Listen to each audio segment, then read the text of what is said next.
Stories of restoration. Everyone has a say the RJ way. Honorable Delroy Chuck, Minister of Justice, Mrs. Grayson Stewart McFarlane, Permanent Secretary, Ministry of Justice,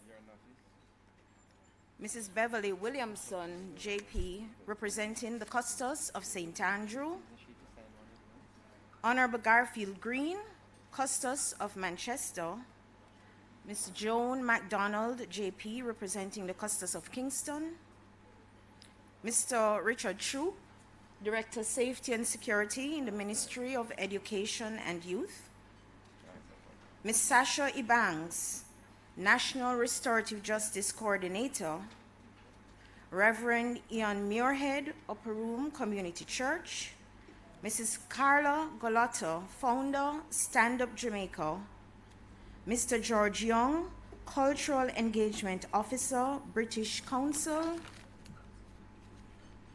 students from the Kingston Technical High School, other specially invited guests, those viewing us on the ministry's YouTube channel, members of the media, good morning.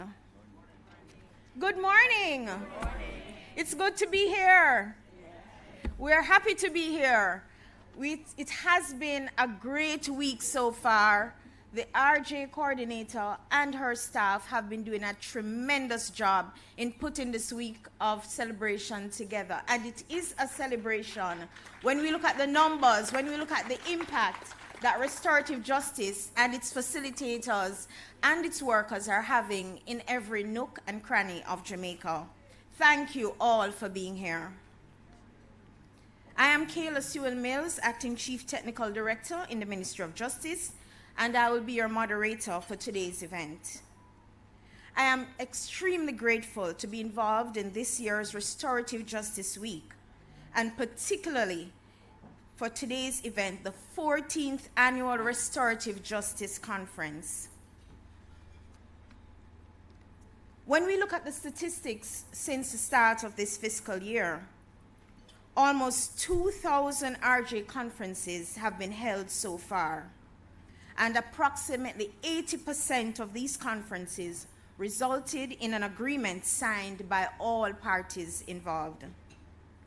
The success of the RJ program is evident, and restorative justice has proven to be an effective tool used by the Ministry of Justice to resolve conflicts and support the ministry's effort to make justice more accessible to all Jamaicans. The Ministry of Justice remains committed to providing every Jamaican with a different framework for understanding and responding to crime. To not see criminal offenders as unredeemable, but as individuals who through interventions can be shown an alternative way to brokering peace. This is what the Restorative Justice Program provides, an inclusive and collaborative way of dealing with an offense and reducing the possibility of repeating the offense. Today, during this conference, we will hear stories of those involved and who have experienced the healing that restorative justice brings. I hope this conference will re-energize our resolve to hear and promulgate more stories of restoration. Indeed, we hope that by the end of this conference, more of you will get off the sidelines and get involved in the program that the ministry offers. Let me now invite the representative of the Custos of St. Andrew, Mrs. Beverly Williamson, to give the official welcome at this, our 14th Annual Restorative Justice Conference.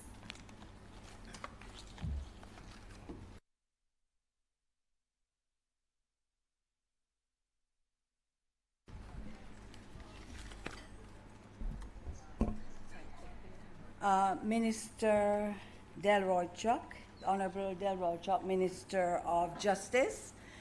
And in the interest of time, and really because I don't have the details, I'll just say all protocols observed. And to thank Ms. Sewell Mills for her introduction. and to say also a very good morning to you all. First of all, I would like you to allow me to offer an apology on behalf of Custos Ian Forbes, Custos Rotatorum for the parish of St. Andrew, who is unavoidably absent today, and to say how delighted I am to be able to represent him and to bring opening remarks to this, the 14th Annual Restorative Justice Conference. The theme of this year's conference, we are already told, is Stories of Restoration, Everyone Has a Say, the RJ Way. And this theme seems to set the background for a very informative and interesting day of learning about the restorative justice process, its procedures and successes. As restorative justice practitioners, we are aware of the all-inclusive nature of this conflict resolution mechanism, a method that brings together the victim, the offender, and the community to discuss the harm inflicted and to arrive collectively at how to deal with the result of that offense. As this restorative justice approach to conflict resolution has its origin in the Ministry of Justice's National Restorative Justice Policy of 2012, which was adopted after extensive nationwide consultation as an important way of delivering justice and building a safe and harmonious society. Since then, the Ministry of Justice, which has responsibility for implementation and administration of the RJ process, has embraced it wholeheartedly and since then has established 20 RJ centers island-wide and trained hundreds of RJ facilitators. I understand 147 of whom were graduated yesterday. Indeed, the RJ program, I think, is an apt representation of the ministry's slogan, "We take justice to the people of Jamaica." Some unique aspects of the all-inclusive RJ process are that each party to the conflict is allowed to give their perspective and their feelings on the offense that was committed, which provides the offender with an opportunity to take responsibility for his or her action. And most importantly, it helps to build relationships, brings closure to conflicts, and helps to reintegrate the offender into the community. These are very worthy and impactful outcomes in most conflict situations. And so in Jamaica today, where we continue to be overwhelmed by the level of crime and violence in our society, it seems that we have embraced a very powerful tool in conflict resolution, but it seems also that there's still a lot of work to be done by the ministry and the RJ facilitators. The good news is, however, that we can be optimistic for our communities and the wider society as the RJ process becomes more entrenched and more RJ facilitators are trained and deployed island-wide, since an important byproduct of the RJ process is ultimately the reduction of persons recommitting crimes and an enhanced rehabilitation process, thus, I think, laying the foundation for the safe and harmonious society we seek. We would therefore like to commend the Minister of Justice, whose commitment to the RJ process has been unwavering, the officers and staff of the Ministry of Justice for the well-planned and executed week of activities, which commenced, I think you all are aware, on Sunday, and has continued throughout the week, throughout Jamaica, ending or culminating in today's 14th Annual Restorative Justice Conference. We must also recognize and commend the several RJ facilitators who have toiled over the years, I am sure going beyond the call of duty at times, to roll out and keep the RJ process alive. Several presenters are expected to address us today on the conference theme, which we have already told you, Stories of Restoration, Everyone Has a Say, the RJ Way. which should provide further insight into the success of this program, which I am reliably informed is very good. Each story, I'm sure, will provide us with its own unique lessons and demonstrate how our RJ facilitators have skillfully managed the process. Let me therefore wish for all attendees, those in person and those online, a very insightful day, and once again express appreciation to the Minister and his staff for their continued dedication to the role of advancing restorative justice as a part of the Jamaican justice system. Thank you.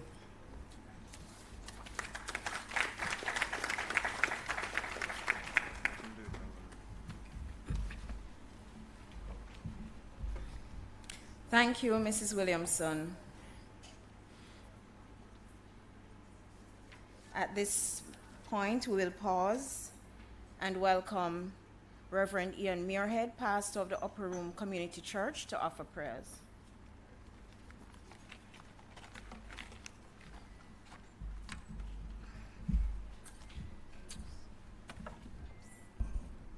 Thank you. Good morning.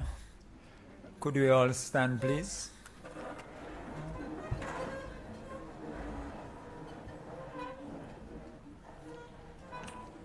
Before praying, I just want to read a passage from Proverbs 31, verses 8 to 9. Speak up for those who cannot speak for themselves. Ensure justice for those being crushed. Yes, speak up for the poor and helpless, and see that they get justice. Let us pray. Father God, we bless you and we praise you. We continue to honor you. We continue to acknowledge that you are God and that there is no other God besides you, neither is there any other God like unto you. Lord, we thank you that your word declares, and it is true, that from heaven you look down and you see all mankind. You see all who live in the earth. You who formed the hearts of all and considers everything they do and everything they experience. Lord, we thank you for this, for the Restorative Justice Program. And Lord, we thank you for the work that you are doing through that program and the individuals associated with it to help those who are crushed, to help those who are oppressed, to help those who are being violated and marginalized in our nation. Lord, we pray that as we begin this 14th Annual Restorative Justice Conference, and as we listen to the stories of restoration, Lord, we pray that you will touch our hearts, that you will open the eyes of our understanding, that, Lord, you will cause us to gain even further insight, understanding, and to be further equipped to do the restorative justice work in this nation. Lord, guide us, direct us, and may your name be glorified as a result of this conference. In Jesus' name we pray. Amen. Thank you. You may be seated.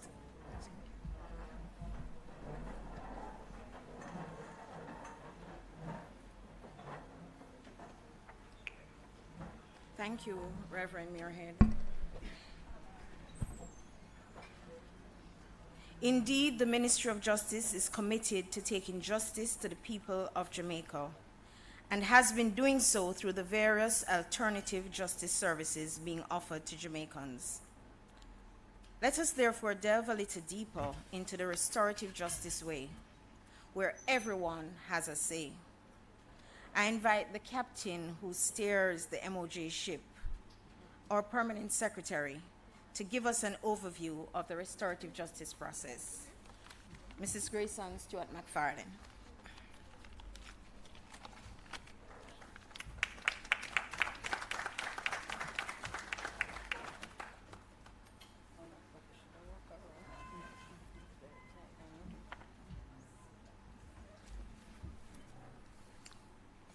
Thank you, Master of Ceremonies, Ms. Kayla Sewell Mills, Acting Chief Technical Director in the Ministry of Justice.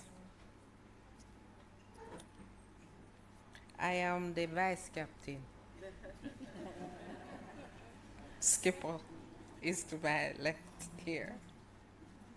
Please allow me to adopt the salutations that have been announced or established by our moderator, just to save some time. So good morning, very distinguished guests, and allow me to just pick out the RJ team. They're a very hardworking team and are always going the extra mile because they understand that the restorative justice program is the ministers. If we have an evangelist for restorative justice, it's the minister.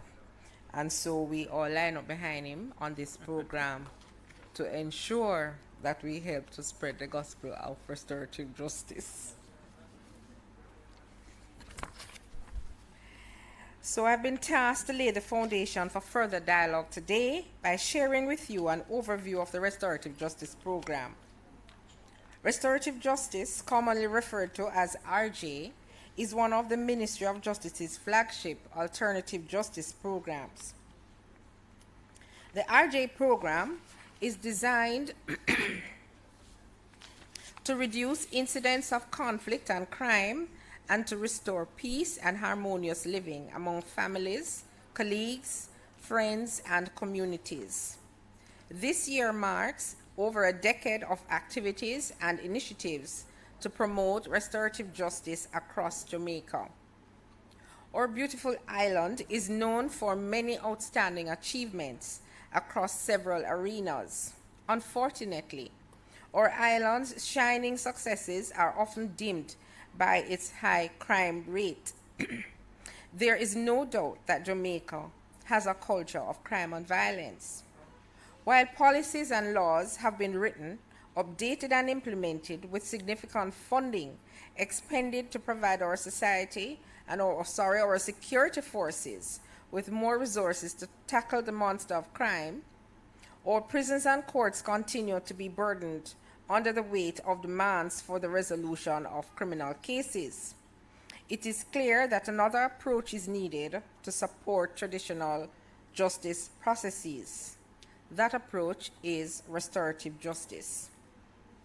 According to Mark Umbright, founding director of the Center of Restorative Justice and Peacemaking at the University of Minnesota, he says that restorative justice provides a very different framework for understanding and responding to crime. Crime is understood as harm to individuals and communities rather than simply a violation of abstract laws against the state. Research has shown that restorative justice processes work. There are numerous advantages to be had by using RJ. It is more effective than retributive justice, as it addresses post-traumatic stress among victims.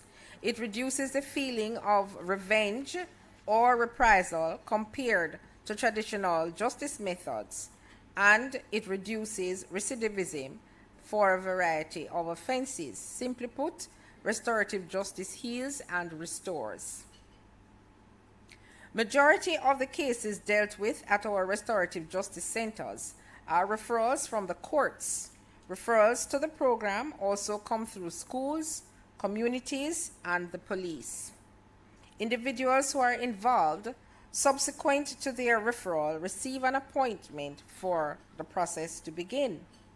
For optimum effectiveness, a specific harm or injury must be identified, and one party must acknowledge responsibility for the wrong that was done.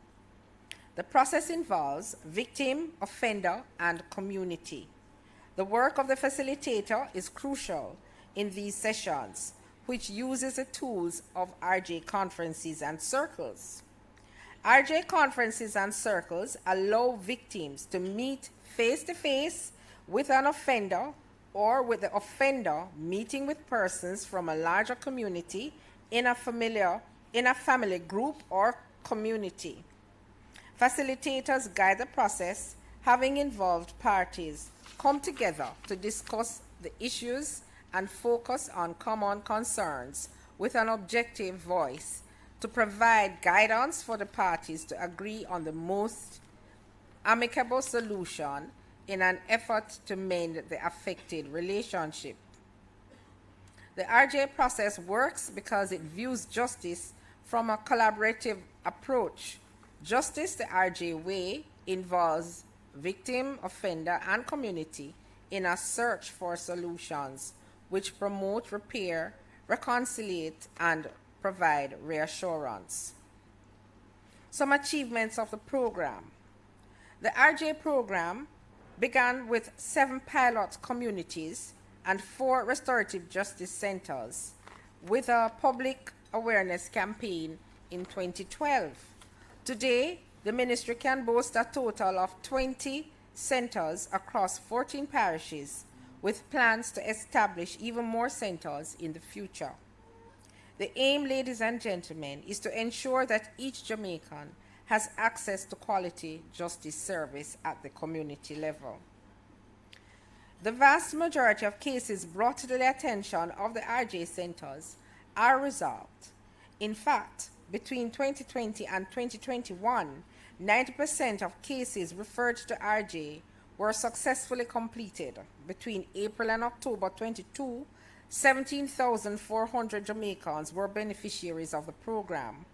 Not only are we treating with cases of conflict, but we are equipping people with the skills needed to help bring justice to their fellow citizens. To this end, over 4,000 Jamaicans were trained in restorative justice during the same period. Additionally, we now have over 300 trained facilitators.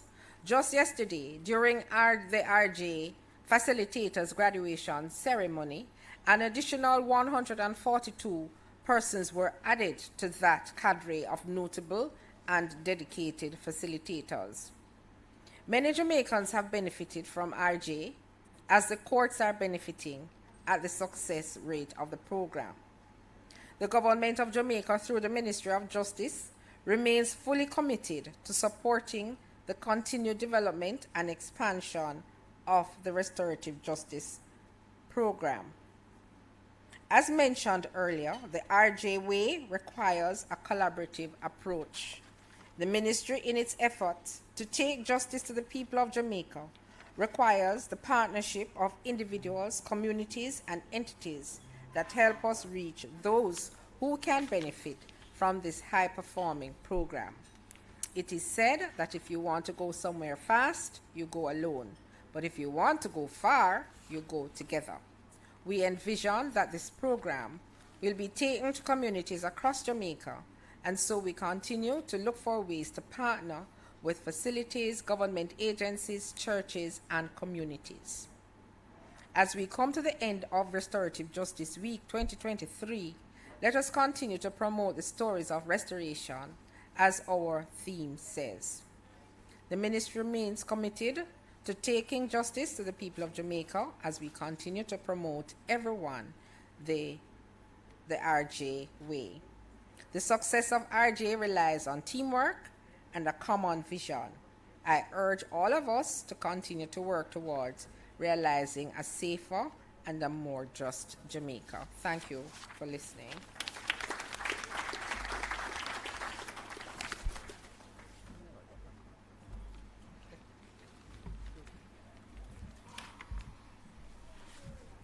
Thank you, Madam Permanent Secretary.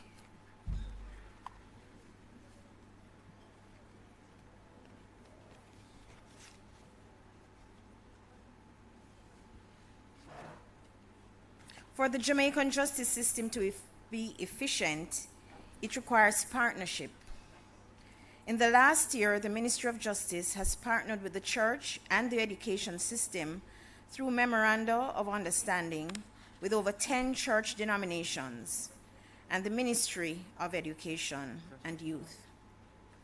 Implementing restorative justice practices in Jamaican churches and schools will have nationwide impact in Jamaica, and we are excited about the change the country can experience. At this point, we invite one of our restorative justice partners to bring greetings. May I now invite the Reverend Dr. Elaine McCarthy,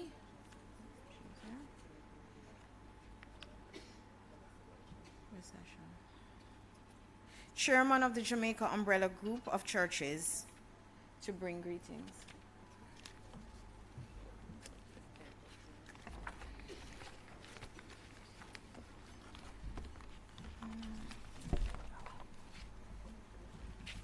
Good morning, everyone. And it's indeed a beautiful day. One we have never seen before and one we will never ever see again. I want for you to just turn to the person next to you and say something beautiful to them, whatever it is that comes to mind.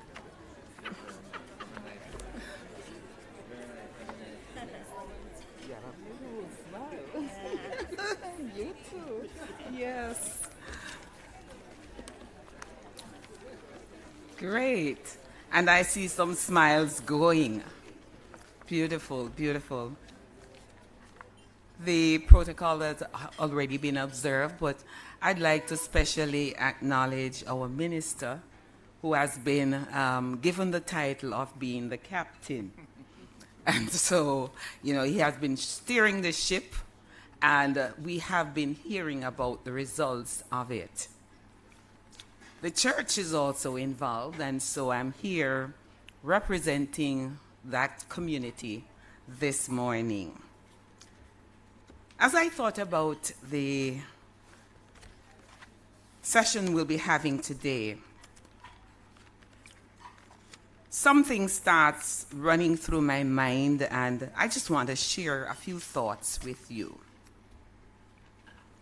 Increasingly, in our society today, there is a breakdown in relationships between individuals, groups, communities, and the nation at large. And oftentimes this creates some amount of sadness in our hearts when we see the results of it. This breakdown can be said to have its genesis in the way we treat and handle the challenges we encounter as we relate with each other.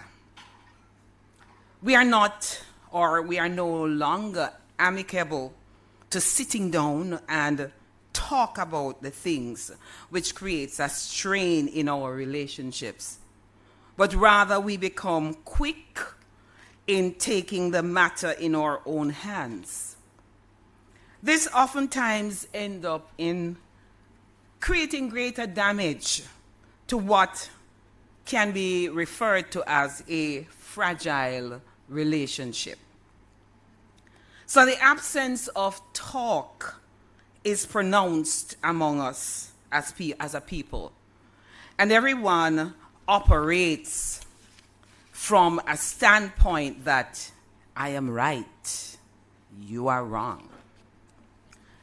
Therefore, not until we can come to a place where we can sit and reason out the matter that we will have a society where our people will coexist in a harmonious environment.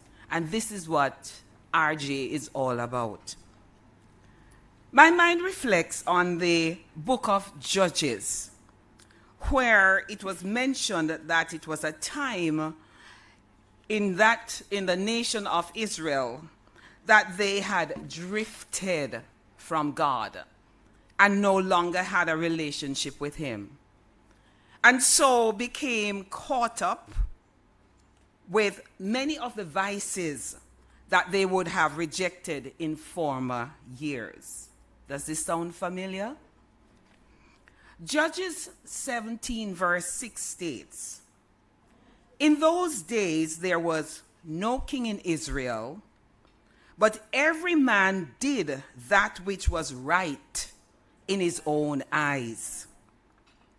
This verse again was repeated as the last verse in the last chapter of the book of Judges, Judges 21, verse 25. What a note to end the book on. As I thought about this verse, I thought about our own country, where we are, and where we once were known as a country which feared God. We are also known to have had or have the most churches per square mile. But what has happened to us as a people? That's the question many of us are asking. What has happened to us as a people? When did we lose sight of our moral values? When did we drop the standard of righteousness and love for our brothers and sisters? When did we stop talking and taking our differences to that level where we could communicate with each other? Hence, we have resolved it by means of crime and violence. A life where we no longer shows respect to God, respect to others, and even to ourselves. We have come to a place where we are experiencing spiritual decadence. And there is a severe emerging of what I would call or emerging of a social relationship with each other. We have reached the stage like the people of Israel who forgot God, and every man did that which was right in his own eyes. This is a dangerous place to be in, because this signifies a highly individualistic and self-centered social reality. Furthermore, it shows that what happens to us is that we are in a place where we have forgotten God. We therefore need to talk through our differences, pray through our grievances, and be committed to honor and respect and love our brothers and our sisters. This move by the Ministry of Justice, I want to really commend them, because it promotes what we need at this point in time to resolve conflicts among our people. It promotes justice and allows for us to have a way of reducing the levels of crime and violence which we are experiencing in our country. Just last week, we heard about that story of that 9-year-old that was killed so brutally. And there are so many other cases, some of which we aren't even aware of. And all of this sometimes comes out of malice and spite that families have against each other, and so they take justice in their own hands. So this RJ process that have been instituted, it is a means of bringing individuals, groups, communities, and families to sit and talk through and work through their differences, which otherwise they would take it in their hands and it would result in various grievous situations. I just want to say as a nation that we need to come together. Indeed, with the impact of this RJ process, this program can achieve much, coupled with the spiritual support from the church And we as a people, therefore, will come into experiencing a healthier society. This will truly cause us to look at our country as being a place where we want to live, a place where we want to work, and a place where we want to do business. Above all else, it will once more be known as a place where the people fear God and serve Him. This is not a pipe dream that we are all sitting here and talking about today, but it can become a reality if all of us as a people unite our efforts and come together to make this happen. Once again, in closing, I applaud the minister and the Ministry of Justice for the efforts that they are putting into this program. And we pray God's success upon all that will be done, even as we move into 2023. It is a possibility. It can happen if all of us come together as a nation under God and recognize that we can take back our society for God and help those persons who are in a position where they are not taught how to really deal with their conflicts. If we can do that, then much will be achieved. God bless you. God bless you. I commend the ministry and the minister in Jesus' name.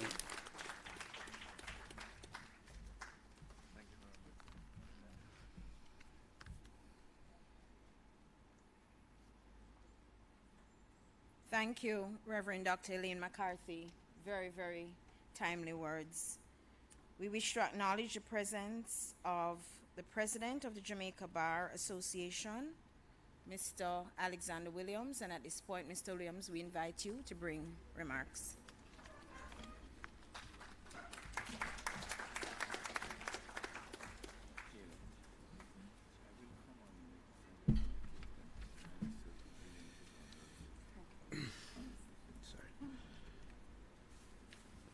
Minister Chuck, this is Grace Ann McFarling, Permanent Secretary in the Ministry of Justice, Ministry officials, Reverend Dr. Elaine McCarthy, who we just heard from, having been taken to church, Mrs. Beverly Williams, Senior Justice of the Peace, custodies in the audience, justices of the peace, ladies and gentlemen, good morning. I listened, and I don't mind telling you, Minister, I reflected on a book that I read fairly recently, done by H. Orlando Patterson. I don't know if anybody in the audience is familiar with this book of his. It's called Jamaica, the Confounded Island. And in this book, and if anybody knows H. Orlando Patterson, he is an anthropologist and sociologist, and he's a very well-known, very well-respected researcher. And he has a chapter in that book where he's trying to explain why Jamaica is such a violent country. After tracing the history of slavery, looking back at all the elements and the theories, H. Orlando Patterson did not come to a conclusion as to why Jamaica is so violent. I'm beginning there to say that while we as Jamaicans endlessly debate why we have so much crime and why we are so violent, we have actually stumbled upon the answer. This is one of those instances in which we We may not have successfully and completely diagnosed the problem, but we're actually found the answer. And the answer is this program, Restorative Justice.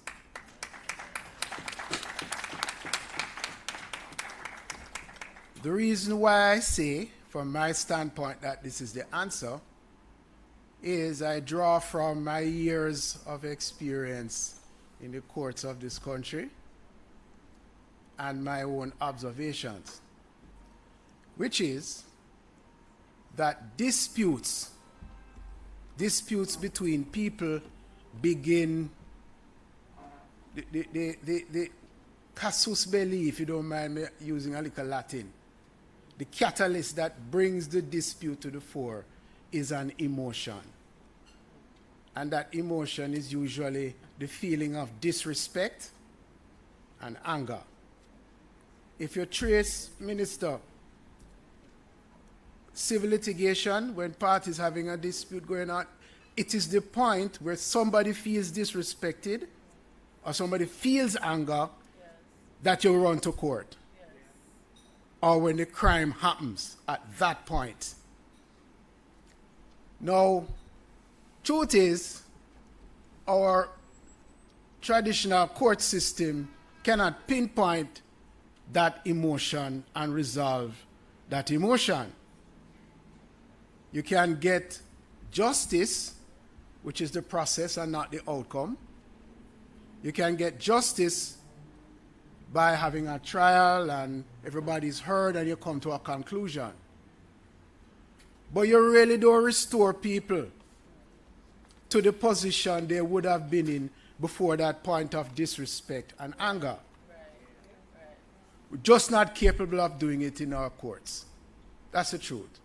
And to an extent, you can't even do that in mediation. Love what the Dispute Resolution Foundation does, but really don't get to that point. But restorative justice is particularly designed to get to the point of resolving the disrespect and the anger.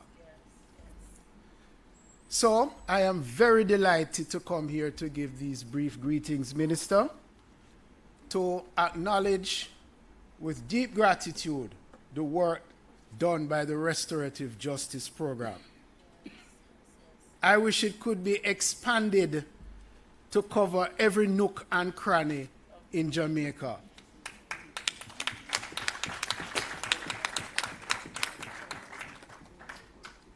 I was gifted last year with a pair of cufflinks. On my left hand, I wear the cufflink that says Sue, and on my right hand, I wear the cufflink that says settle. I always wonder why I always put the settle on the right hand. And the reason for it is I prefer the right hand. I prefer settling rather than suing. So, I can tell you, Minister, right, especially in view of recent events, you don't always get the outcome you want from the court system. But you have to live with it. So, keep on doing what you're doing. Keep on trucking, please. Give the minister Chuck all the support as captain of the ship that he needs, right? And I know he's making every effort to call the public purse, the consolidated fund, to see to it that restorative justice becomes the norm in every single community in Jamaica. Thank you.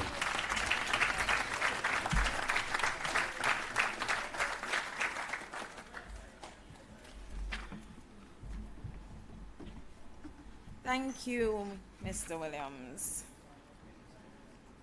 Timely words. We heard previously from our vice captain of the ship. And we will now hear from the captain himself.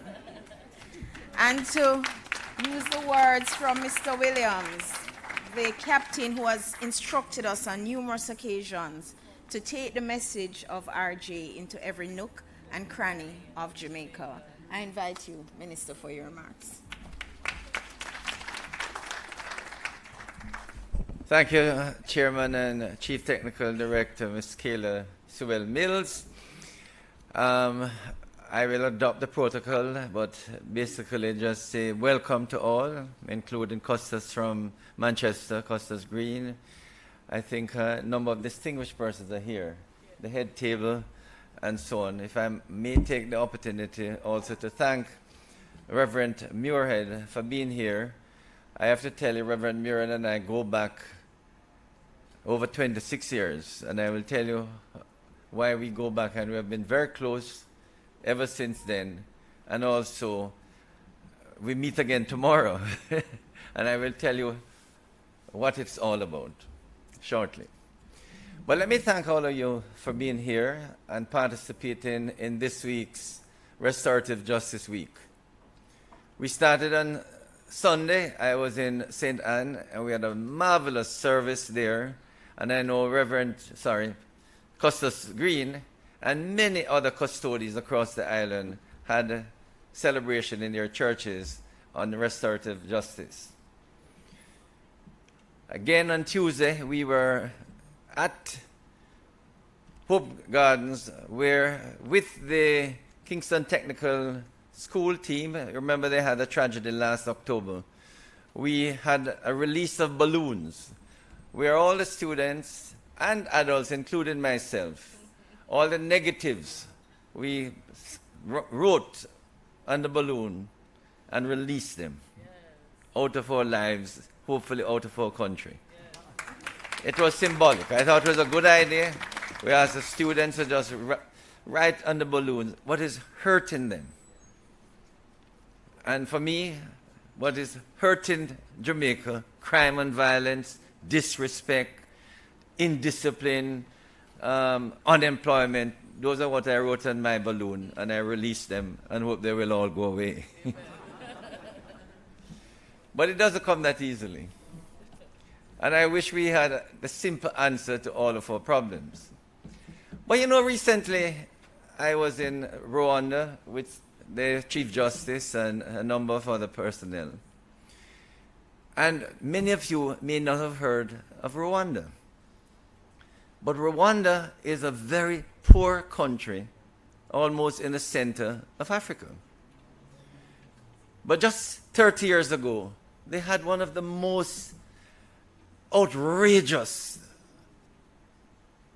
genocidal episode where people who lived together, two tribes, the Hutus and the Tutsis, somehow wicked, heartless leaders felt that the Hutus were not in a good position, the Tutsis were too prominent, and they decided that they were going to get rid of the Tutsis.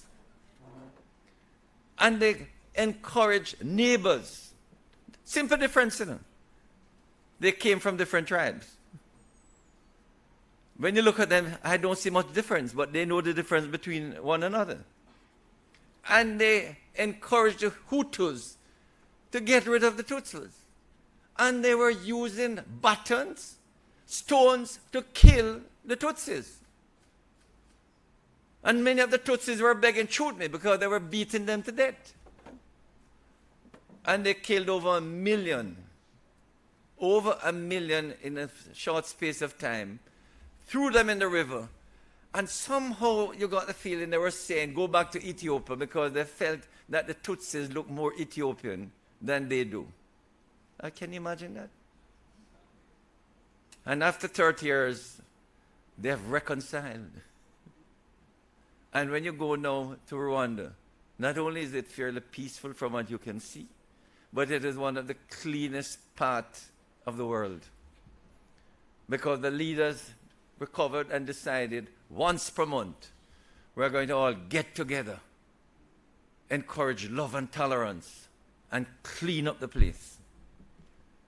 And if a country that experienced this tragedy can recover in 30 years and have started to make it, we know many people refer to it as a Singapore of Africa, because it is growing in wealth, growing in tolerance, growing in understanding, growing in cleanliness. When you go there, the streets not only clean, but flowers are now growing on the sidewalk, and they're regularly planting and improving.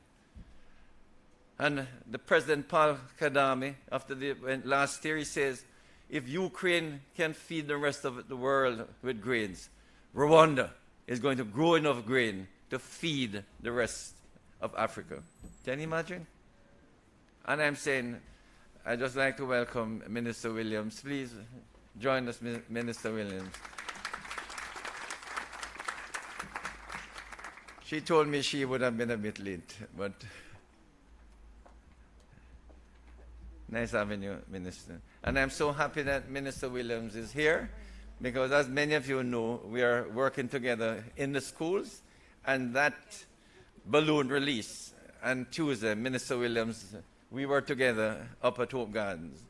But I mentioned Rwanda because I say we have problems in this country which, look at in perspective, are minor in comparison to Rwanda. And over 1 million people are killed in the space of a couple of months. And they recovered fully and are doing fairly well. I mentioned Reverend Murad. When I went to Grand Spain was a war zone. You couldn't, most evenings, when you drive through Grand Spain, it was a ghost town.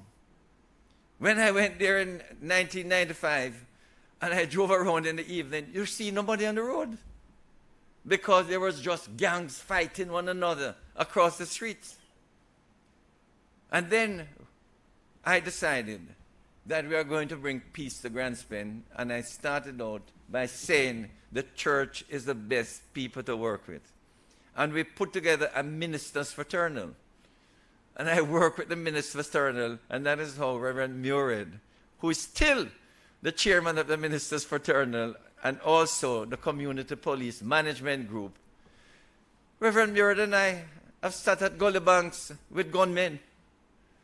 Once at the top of Grand Spain Avenue, we were together talking to two groups of boys who were fighting. And while we were there, the police came in and started to arrest a number of them. I wasn't there. I was at another area to get the other gang to come up to join us. And when I came up, I see the police.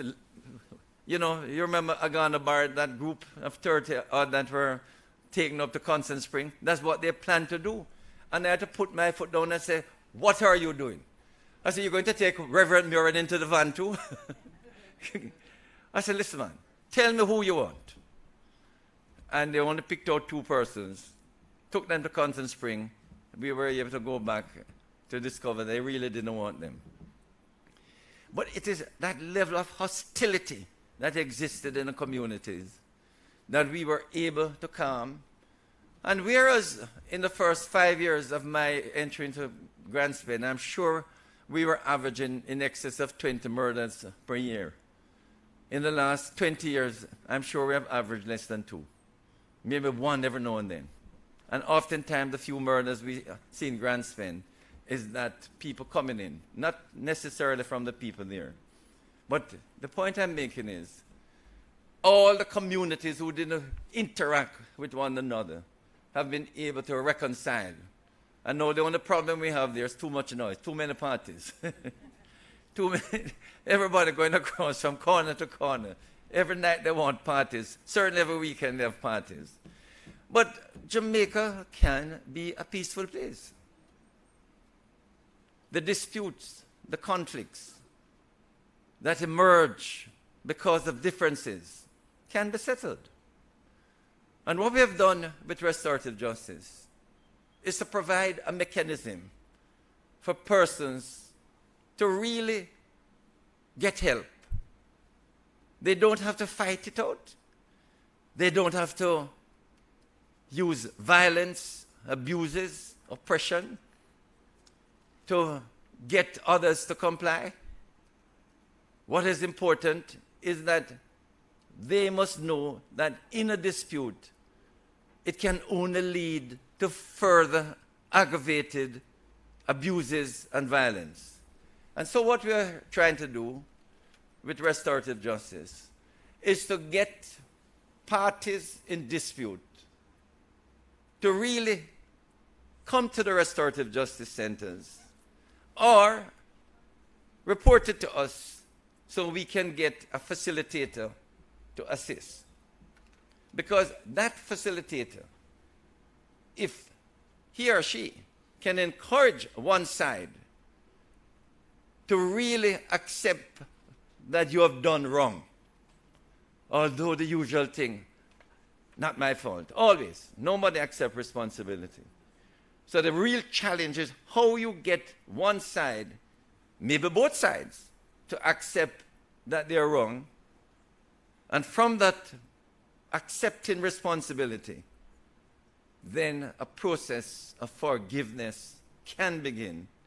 And if it succeeds, a process of restoration, where, in truth, in over 80% of the cases that have been referred, the parties not only restore their relationship, but cry on one another's shoulders afterwards.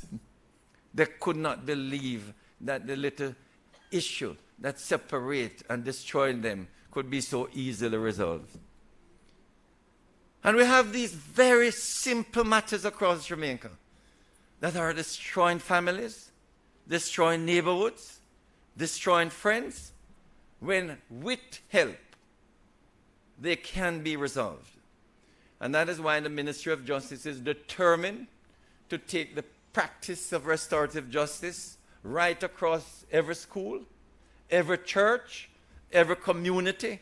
And this is where attendees, we're asking for your help to identify communities, business places, where if you just contact the Ministry of Justice, we can get a restorative justice facilitator to come and talk about the practice. Now, restorative justice is very simple in its mechanism, but believe me, you have to be a trained practitioner to know how to utilize it. So yesterday, 147 graduates, they had to go through a 9-week course with 11 modules. And that is the first stage. Apart from sensitizing persons that restorative justice works, then we do a training of facilitators, and we have over 300 practitioners now.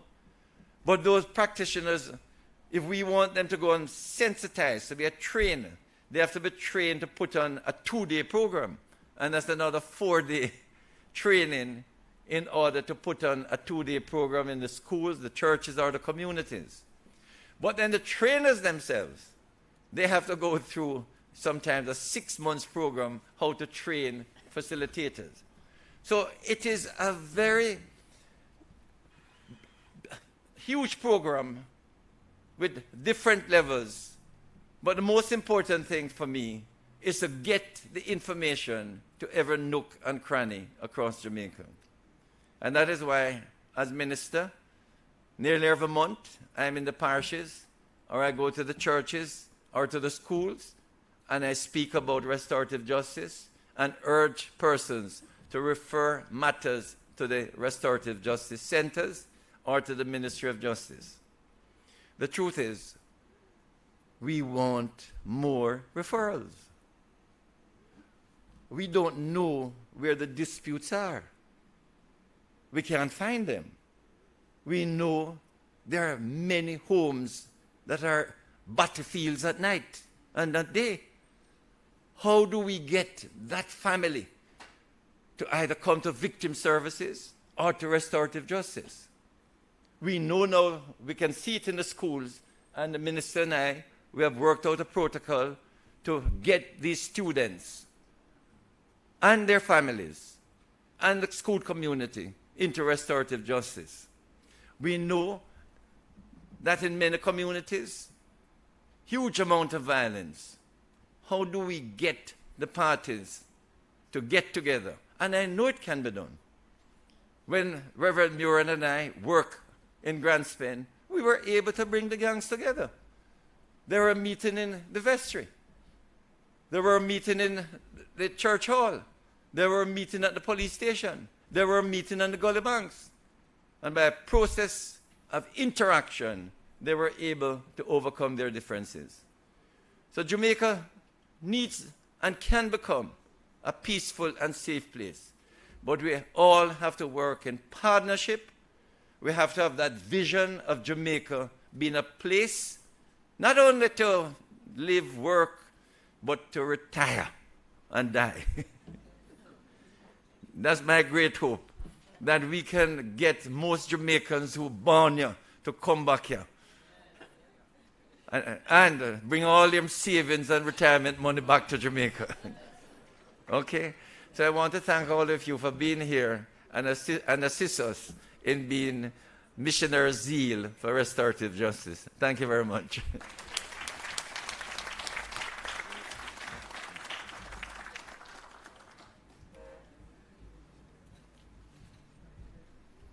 Our very hard-working Minister of Justice. If you want peace, work for justice. Thank you, Minister Chuck. We now welcome the Honorable Favour Williams, Minister of Education and Youth, and we invite Minister Williams to bring us greetings. Madam Minister.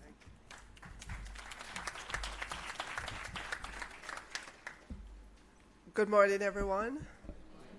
It's great to see such a big audience here this morning at this restorative justice event. Let me begin by acknowledging the Honorable Delroy Chuck, Minister of Justice. And I have to tell you, he was speaking without notes this morning. Yes. He's very involved. He believes wholeheartedly in this. He's seen the results of it. You've seen it as well. We want to get the message out to all corners of Jamaica. We want to see it used in our schools every time. Let me acknowledge as well the Honorable Ian Forbes, Custos Rotalorum St. Andrew, Mrs. Grace Ann Stewart McFarlane, Permanent Secretary, Ministry of Justice, His Grace, Most Reverend Kenneth Richards, Chairman, Jamaica Umbrella Group of Churches, Reverend Ian Muirhead, Pastor, Upper Room Community Church, Mrs. Carla Gulata, Executive Director, Stand Up for Jamaica, Mrs. Christine Hendricks, Executive Director, Jamaica Council for Persons with Disabilities. It's good to see you. Mr. Troop, who will be the guest speaker later on, is the Acting Director, Safety and Security at the Ministry of Education and Youth. Other specially invited guests, ladies and gentlemen, good morning. I'm delighted to be here this morning. We cannot overemphasize the importance and timeliness of the continuing focus on restorative justice practices within the wider population, given the all too frequent interpersonal, intra-family, and internal community conflicts that escalate sometimes into violent confrontation. The reality in which we live in Jamaica is that almost every day we hear of some incident that has its antecedents in long simmering disputes. This is of particular concern to the Ministry of Education and Youth as we see the spate of violent conflicts among students. And you know it, you see the videos. And when we interrogate, when we investigate, many times it's children from the same community. Some issue in the community is spilling over into school. Sometimes it's just simple things that cause them to be triggered. And the next thing you know, it's a fight, it's a knife that's drawn, it's the death of a student. To this end, the Ministry of Education and Youth and the Ministry of Justice, we have expanded our collaboration to provide training workshops aimed at preventing and reducing conflicts in educational institutions, extending to homes and communities at large. We want to see it, as you heard Minister Chuck said, we are finalizing the protocols for when students fight in school, to take those students and their parents or the adults in their homes and get them through restorative justice sessions so they can understand. Yes, you can cheer for that.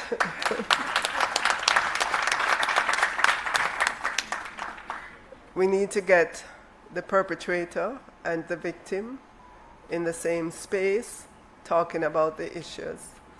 And I know it works. I've seen it at work in Augustown Primary School. There were a couple of days sessions held with, I forget the grade, but when we went there and spoke with the children, you asked, what did you learn? You've been in the session for 2 days now. I couldn't believe it. The children were talking the language of restorative justice. There was one little boy that said, I've learned how to de-escalate situations. Yes, absolutely. He did. And I can tell you as well, Mr. Wilson, who is the facilitator in Augustown, he told me that one of the parents of one of the students said to him, Mr. Wilson, what did you do with my son? And he goes, what do you mean? And she says, he came home. I've never seen him reading so much before. He's just reading and reading. Our children can understand and they will learn, and no better place to start than with our children in school. They do not get enough guidance in their homes. And, I'm saying this because I know we see it. We see the numbers. We see the numbers in terms of the children who are abused.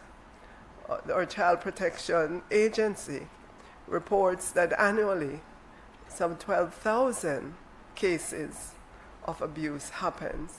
And you know that children who are abused tend to be perpetrators, right? Because if they have no way of responding to that abuse in the home because it's an adult who's abusing them, when they come to school, they're going to look for somebody smaller to pick on and to fight with, right? Because they're seeking to restore what was taken away from them. So we want to teach them, we want to take them through restorative justice practices, not once, not twice, but enough times so that they get it. And I think in time, we will begin to see a reduction in the violence that we're seeing in our schools and in our wider society. So the fact that you're here this morning means to me that you have an interest in restorative justice. I'd ask you to take it back into your own families, your own communities, your churches, your community centers. Preach the gospel. Invite persons to participate, to learn about it, to go through. They might not be having a conflict themselves right now, but just learn the concept. What is it? How do we practice it? And I think in time, restorative justice, or RJ, or whatever the name is that we're going to call it, is going to be used right across Jamaica, and it's going to help us as a society. So thank you very much. Have a good day.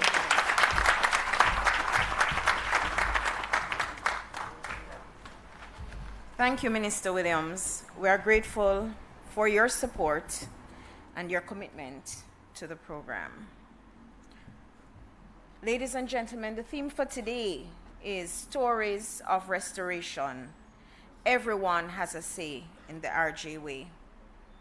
And so at this point, it is most fitting that we hear a few of these stories of restoration. At this point, I invite Miss Janet Affleck to come and share her story with us.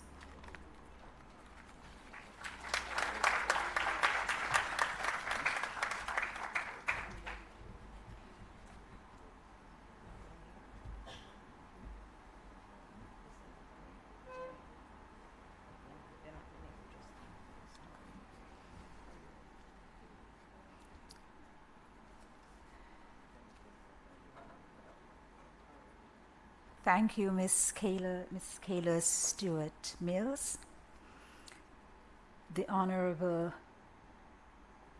Minister Delroy Chuck, the Honorable Minister Favour Williams, Mrs. Beverly Williamson, Mrs. Great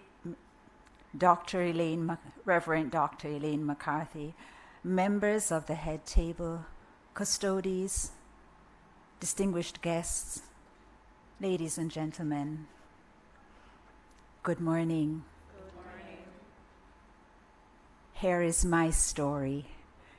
It's the story of a graduate yesterday and a graduate today of the Restorative Justice Facilitator Training. I became acquainted with the Restorative Justice Program when Mr. Royden Hall and his team from the Tower Hill Justice Center visited the church parish of St. Richard of Chichester to sensitize us on the program.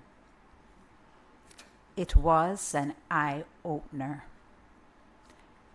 It was an eye-opener that the leaders of our nation cared enough to try such a program.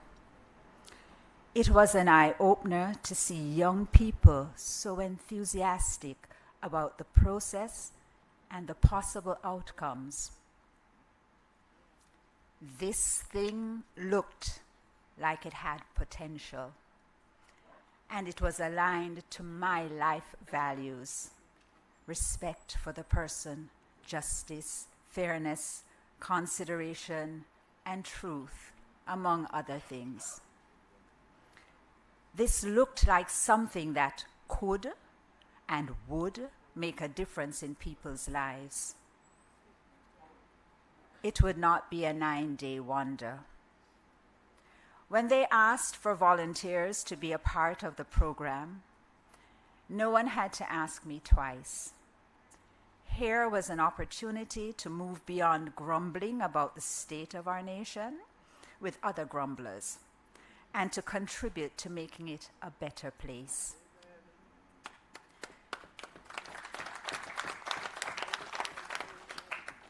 The training to be an RJ facilitator opened up, and I was called to participate.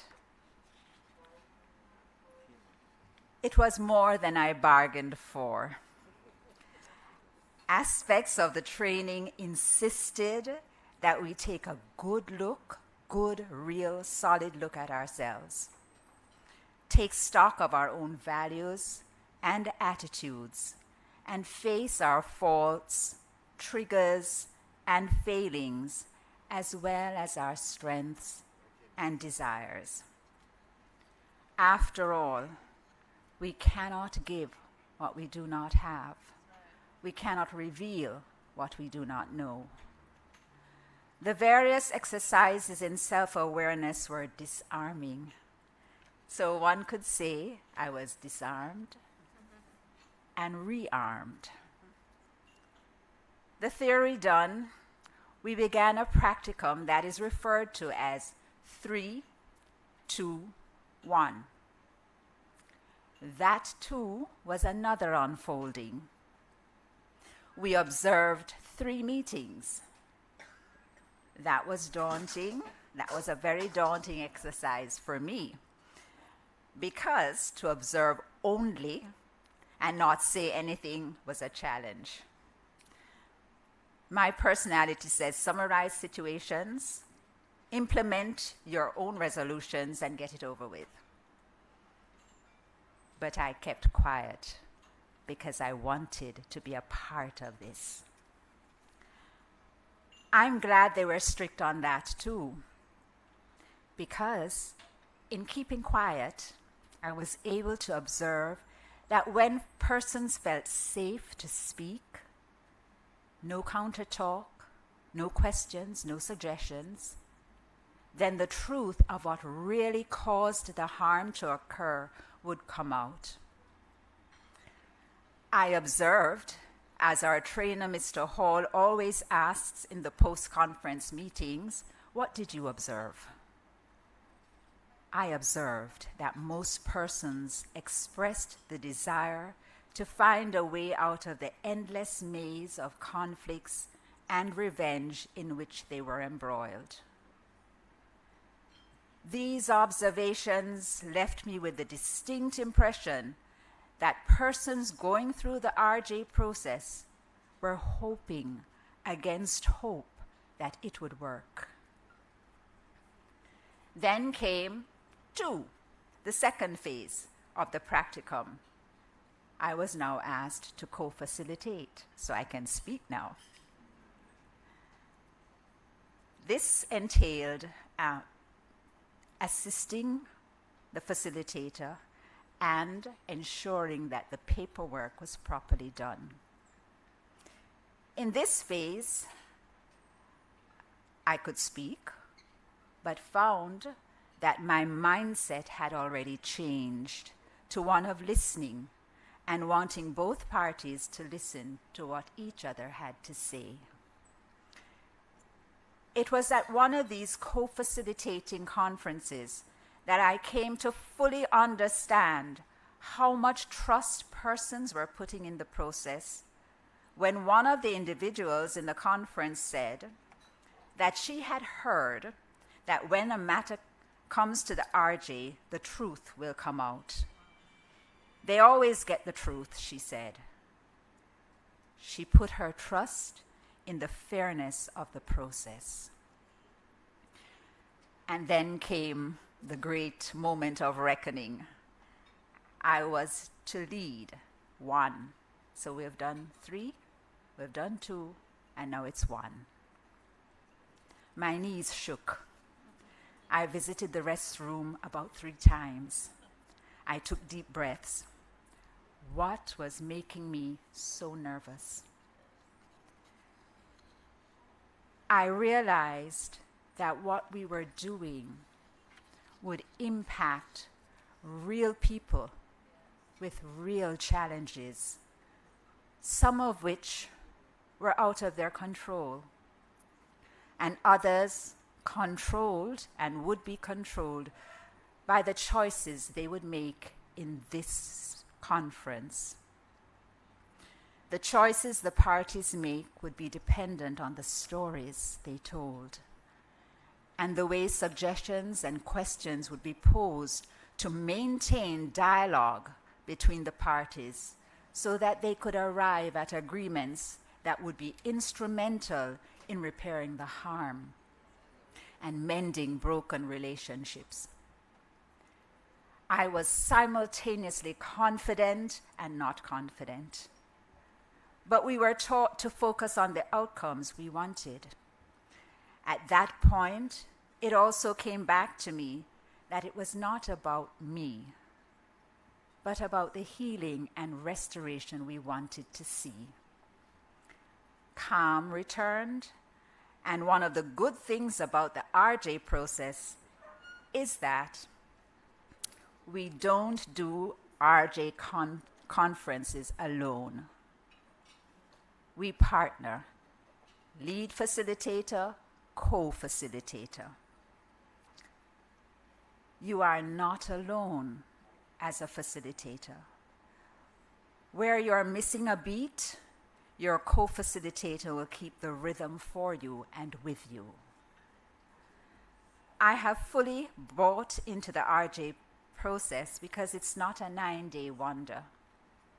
It will work because when people are convinced that they have been heard, are included, are connected, that others understand them even a little bit, they make choices that result in a more peaceful coexistence.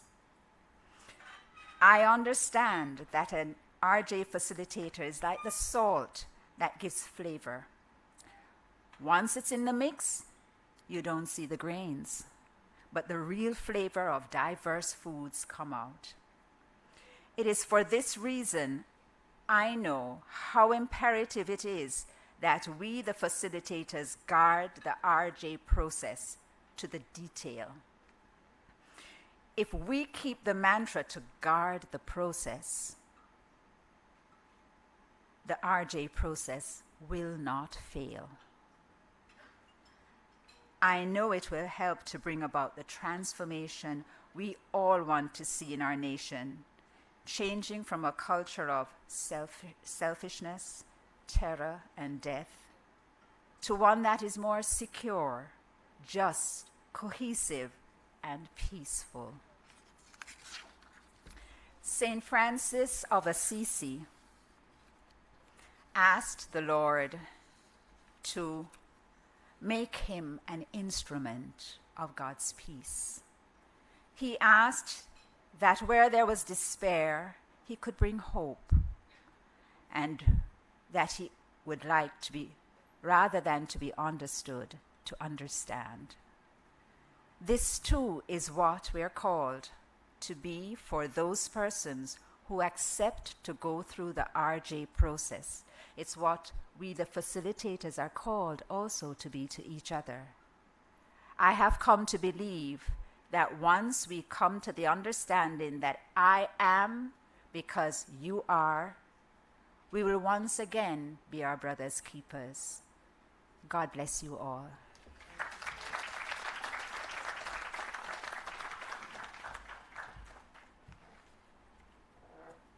Thank you, Miss Janet Affleck, for a most touching testimonial.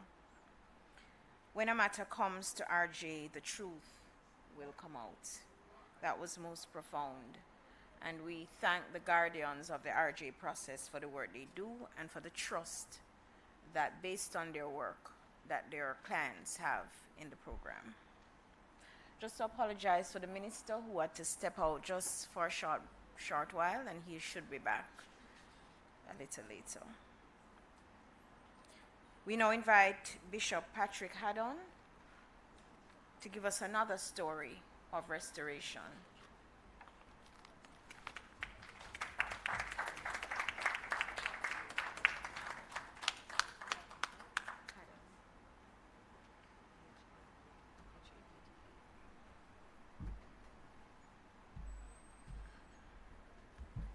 All protocol observed.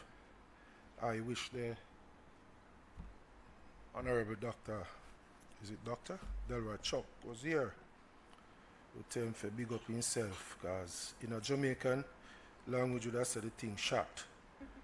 Everybody understand what I mean? Yes, so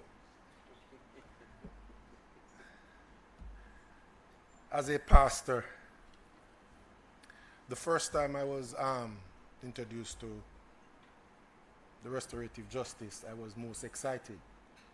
Reason be, when we examine the gospel message that we preach, it should be surrounding restoring life between man and God, a relationship between man and God. And so I was very excited. Not just excited about that, but in Jamaica, the land that I love so much, there is a program that was geared towards mankind loving each other. And so every time I get the opportunity to be a part of one of these sessions, you know, it always stirs me up, and I look forward for the sessions. It brings me back to a passage of text in Luke, Gospel 2 and verse 14. It says, "Glory to God in the highest, and on earth peace, goodwill towards men." At times we misinterpret this text to think that now the peace is just going to happen because Jesus came. What I love most about this text is the restoration of peace between man and God. And so far, restorative justice has now become one of the most practical harm in this nation to express what God or this text was really saying to us. Because the way to demonstrate peace between man and God is how we treat each other in love. The word of God says, if we know not God, we know not love, because God is love. And it is such a powerful thing to be involved in this, because in a nutshell, what we're really doing is expressing our worship towards God. Many of us might think that worship is just the music and the clapping. No. But when you carry out the deeds of the gospel, you're actually saying, God, you're honorable and we glorify you, and this is how we do it. And I believe restorative justice is one of the entity now in this island that is expressing this to its fullest. I'm a pastor, so you have to bear with me a little bit. 2 Chronicles chapter 15 and verse 3. He said, now for a long season Israel has been without a true God, and without a teaching priest, and without the law. It continues to say that in verse 5, that because they did not have a teaching priest, and they were without the laws, there was strife and contention continuously in the land.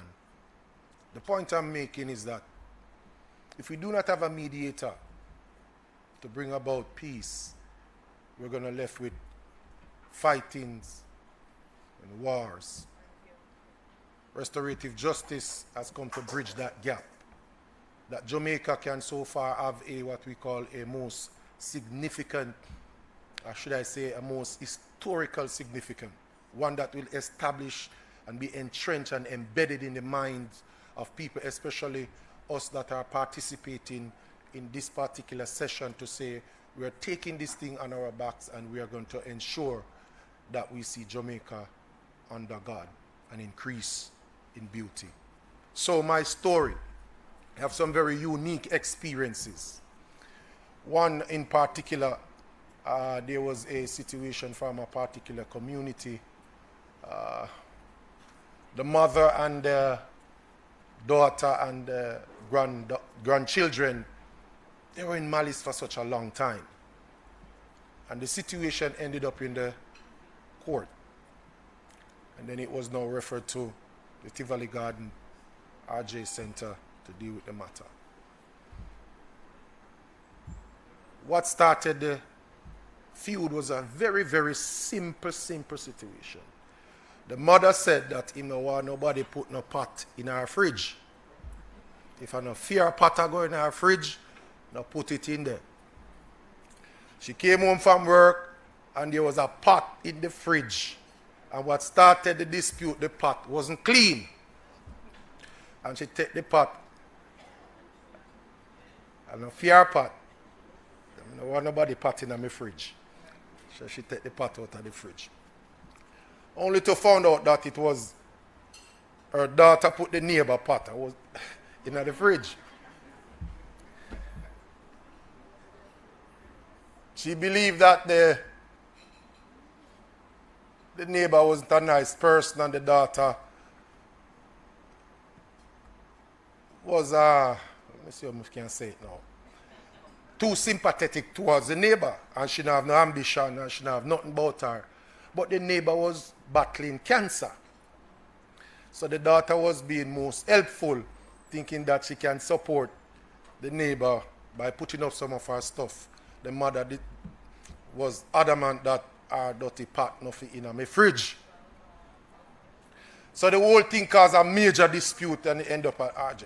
Did you know that the mother couldn't see through the eyes of the daughter that this is one of the opportunity that I could use to express help?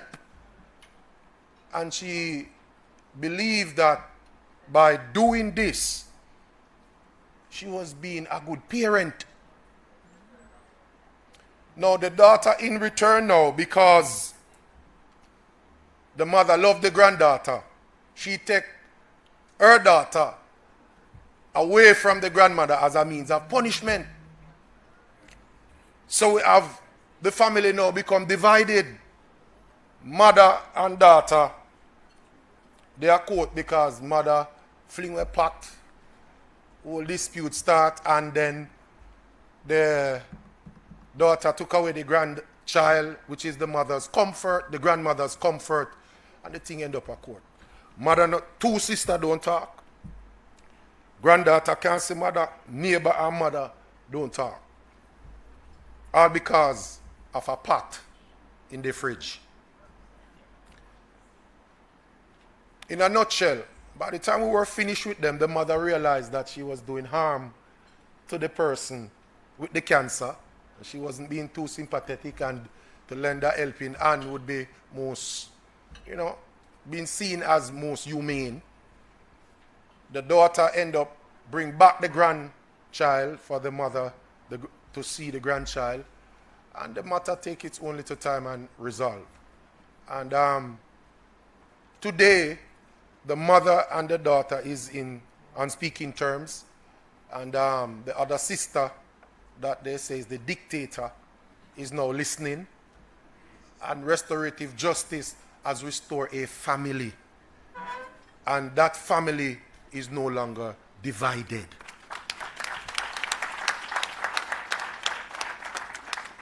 If we can do this one family at a time, one community at a time, we can see Jamaica increase in beauty, fellowship, and prosperity if we play our part in advancing the welfare of this whole human race. God bless you. Thank you very much.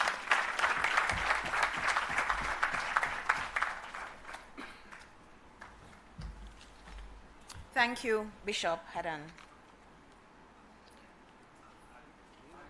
Haddon, sorry. Our next presentation is on the theme Reintegration and the Voice of the Offender. I now invite Mr. Noel Brown to introduce the speaker. Mr. Brown is the Restorative Justice Officer for Maypen.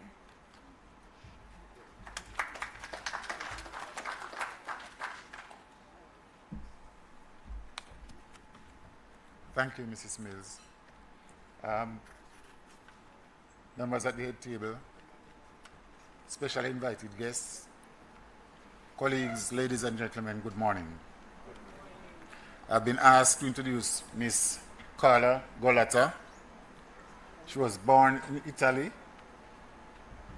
studied for a master's degree in English and Literature in 1974. She later read for and received master's degree in social studies. She taught the deaf. She advocated for drug users, the disabled, and had youth who were disadvantaged. She was a member of Amnesty International. She promoted reggae music through Sunsplash between the years 1981 to 1988. She later became a Jamaican citizen in 2012.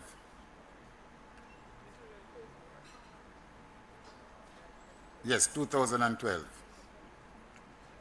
Ms. Golata later formed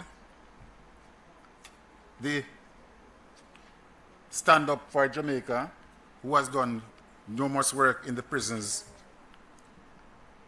and helped inmates. She has 4 children and now continues to work in the prisons of Jamaica. Let us welcome Ms. Carla Golata.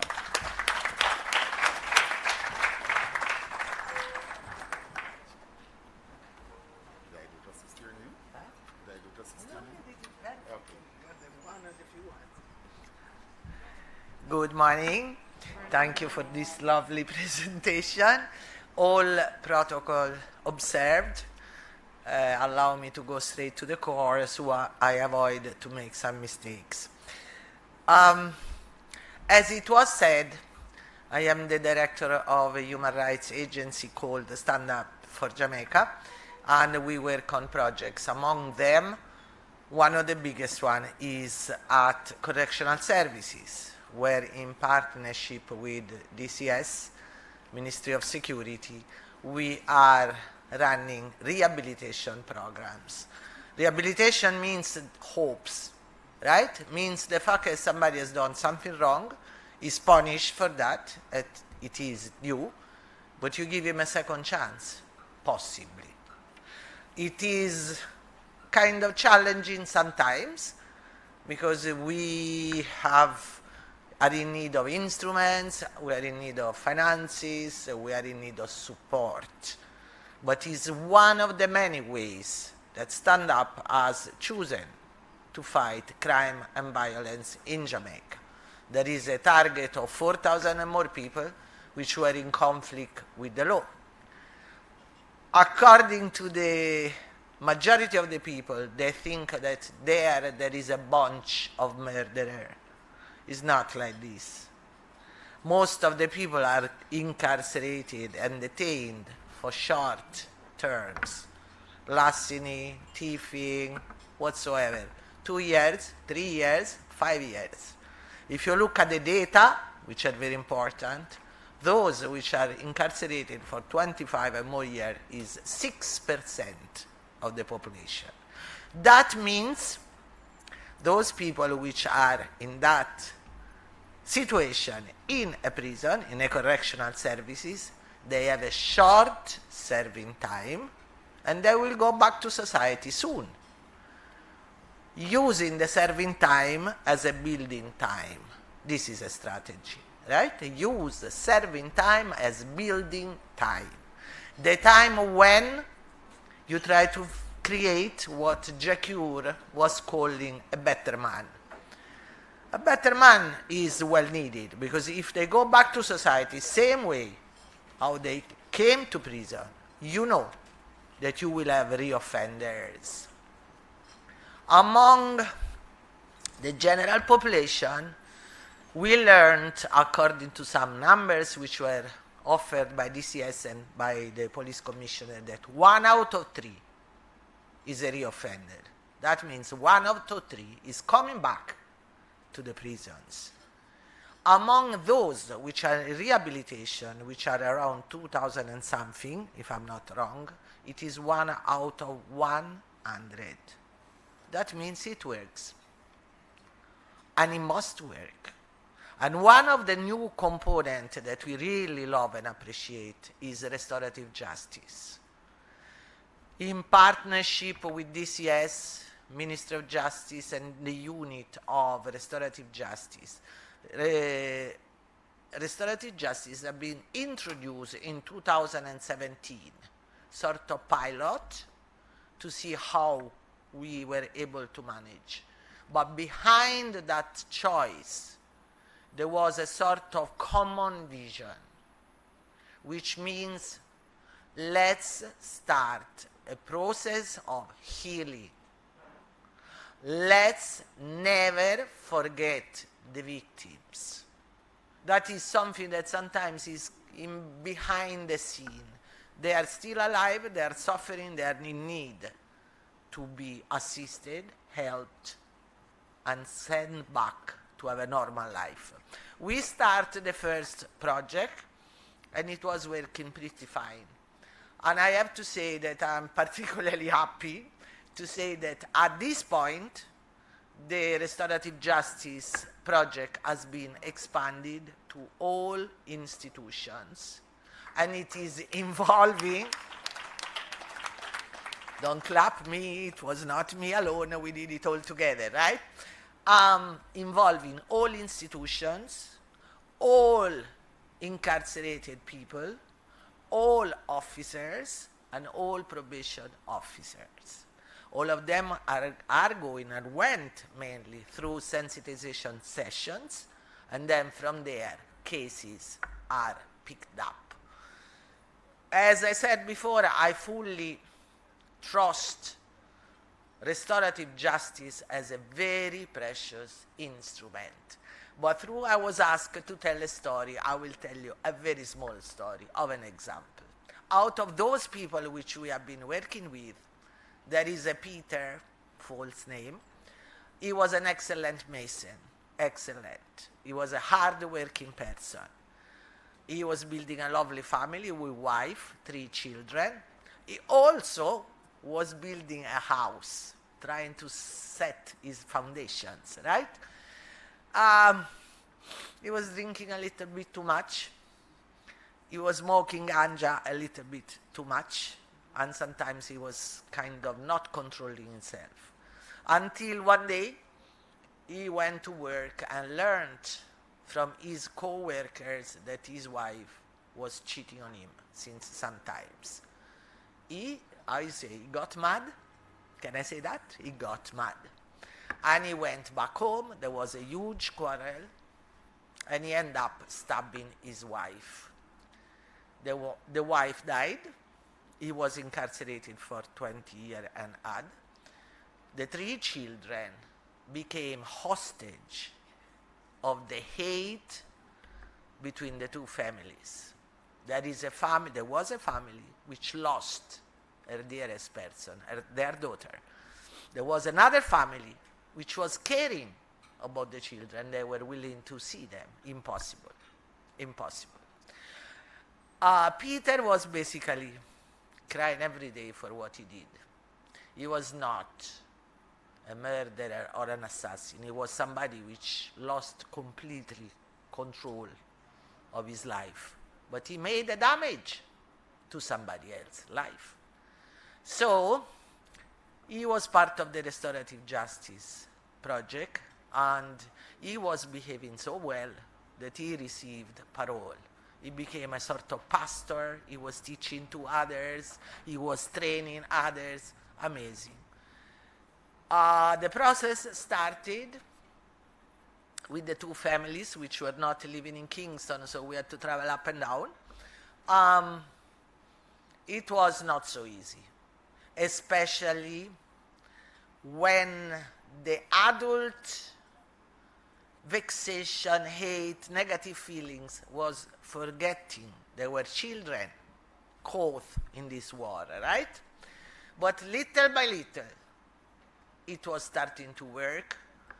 There were moments where it was extremely emotional, very, very emotional. I felt it too sometimes, and I'm trained for that. I saw the pain, but I also saw the fact that little by little, in a process which I called before of healing, adult people were starting to considering how much they were damaging the 3 children. I don't want to make it too long. I just want to reach the last stage. In 2021, in full COVID, we had a beautiful Christmas dinner with the 2 families, with the children, with Peter, which came out from the institution and basically was crying half of the evening for the big emotion, with some lot of food, including some Italian lasagna, and we had a beautiful time. It has been a long process. As I said, it's not been a bed of roses. But what I saw there, and what we and the other trainers saw there, it was a chance. It was a real possibility to do something which, instead of just punishing one side and make other people suffering alone on the other side, have been building a bridge. It was very nice. I think that we used that night to encourage ourselves to do more and better. And I think that when we sit down here together today with this vision, we are giving a present to a lot of Jamaicans. We are also giving a kind of present to the justice system, which sometimes is very slow. So if we can ease off some of the pressure, diverting some of the situation, from long, long trials and try to find a solution. I think that is already one of the gifts. The other gift is the fact that we are still fighting in a difficult situation as we have now of crime, violence, fear, gangs, etc. We are still fighting to remain human. That is very important, very. Because sometimes fear, sometimes hate, sometimes the fact that you acknowledge how difficult and rough situations are might encourage to appeal for something which is tougher, rougher, but is it that a solution? Is it that which is going to bring changes? Or is the fact that we still defend the quality of life and the fact that everybody is a human being? I'm a human rights person, I go for this avenue, right? That is my choice. I would love to finish my presentation with a note. And I want to be very frank. I express my strong concern and my kind of disagreement on proposals which, instead of fighting crime, kill hope. I'm talking about extending and increasing stiffer penalties up to 45 years without possibility to apply for parole. I think that all of you know it, right? Thank you. I strongly think that is a wrong step, because it's not going to fight crime. I don't think somebody which is determined to commit a crime is going to be particularly discouraged. We work, and you know it because you work too, with youth at risk, with difficult areas. How many times when you work especially with the youth, they tell you, I don't care, I can be dead tomorrow, but tonight I make 80,000. So the value of life is very small, very low. So if you increase a penalty, you don't decrease the crime, but you kill this audience here, which is the restorative justice people. You kill any possibility to think that rehabilitation is a key. Why should somebody rehabilitate if he cannot go back to society? Why somebody should study, as they do there, getting 6 CXC, or getting a master from the University of the Caribbean? We have inmates like this, The first pilot project ended 6 months ago, and our students were getting a master with honor. That was great. Why should they do something like this if there is no chance to go back to society? There is no reason for that. Right? Rehabilitation is instrumental to reintegration. It's not something which is falling from the sky. And the restorative justice is going on the same mainstream. Because restorative justice, as we said all the day long here today, is building hopes, is building healing, is considering the victims, is considering the perpetrators, to build a picture where life continues. 45 years, we discontinue this possibility. So allow me to express my deep concern and totally disagreement. I don't want to finish with this negative remark, but I'm asking you to take note of it. I want to finish saying that the increasing of restorative justice has been reaching a lot of different places where there was none at all. My family lives in Portland, and I learned and I went to see that there is a restorative justice center. Our job is not only to use them. Our job, our commitment is also to spread the news. Most of the people don't know So when I heard about campaigning in the school, when I heard about reaching business people, whatever, I think that one of our tasks is that what we like, what we practice, and what we believe in need to be defended by our commitment. Thank you very much.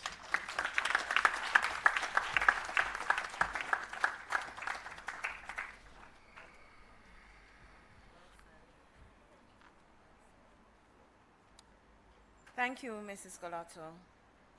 The Ministry of Justice taking justice to the people of Jamaica through our use of alternative dispute resolution practices. And as we just heard from one of our partners, we will shortly be hearing from another of our partners, and that person will be looking at the topic, restorative justice, the victim's voice in restorative justice and trauma-informed practices. I now invite Ms. Colette Carr-Pattison, Community Liaison Officer for St. Elizabeth, to introduce our next speaker.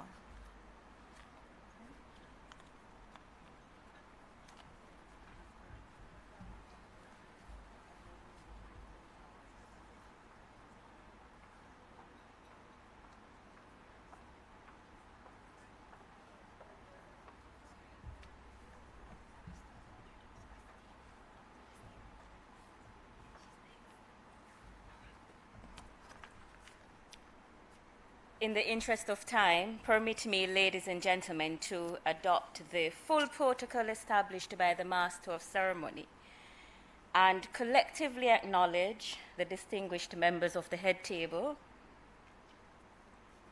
custodes and representatives, Pastor Everett Brown, President of the Jamaica Union of Seventh-day Adventists, other very, very specially invited guests, our valued stakeholder agencies, dedicated restorative justice staff, and friends, good afternoon. It is my honor to introduce Dr. Christine Hendricks, Executive Director of the Jamaica Council for Persons with Disabilities, since I've had the privilege to work with her in a previous professional capacity. I'll tell you a little bit about Dr. Hendricks, a passionate advocate for the education and empowerment of persons with disabilities, experienced educator and social worker with over 20 years working with governments, civil society, and systems to facilitate effective inclusive practices and services for individuals with disabilities. Expert advisor on disability matters globally. The JCPD Advisory and Abilities Foundation Board's National 2030 Agenda, Social Protection, Poverty Reduction, and the Interministerial Committee on Human Rights. With extensive local and international experience, Dr. Hendricks has been a vibrant speaker and presenter at workshops and seminars dealing with various aspects of disability. As a member of the community of persons with disabilities, she has lent her considerable expertise and experience to the Abilities Foundation as a board member, as well as to several working groups and committees, including the Social Protection Strategy, the Task Force on Disability Subsector Plan, and the Task Force on Social and Vulnerable Groups, renamed the Social Protection Committee, all part of Jamaica's Vision 2030. Dr. Hendricks has a vast professional experience. So in addition to her leading the national organization that has responsibility for implementation of policies and programs for persons with disabilities since 2011, she has extensive exposure to training and participation in conferences on disability matters locally as well as internationally, in Japan, India, Brazil, USA, including the United Nations and Spain. Dr. Hendricks' higher academic journey began with a diploma in teaching from Church Teachers College, Mandeville, 1989 to 1992, after which she went on to the Jamaica Theological Seminary, where she gained a Bachelor's of Arts in, and that's with honors, in General Studies, with emphasis in guidance and counseling in 1998. In 2008, she completed her master's in counseling psychology, again with honors. And finally, in June 2018, she read for and defended her thesis in a doctorate in transformational leadership with emphasis on cultural transformation from the Bakke Graduate University, Texas, USA. So in closing, her commitment to enhancing the total well-being of Jamaica's children is rooted in the church and focuses on the essential ingredients for a sound society, good parenting, and healthy marriages, which are core pillars of restorative practices. Ladies and gentlemen, Dr. Christine L. Hendricks.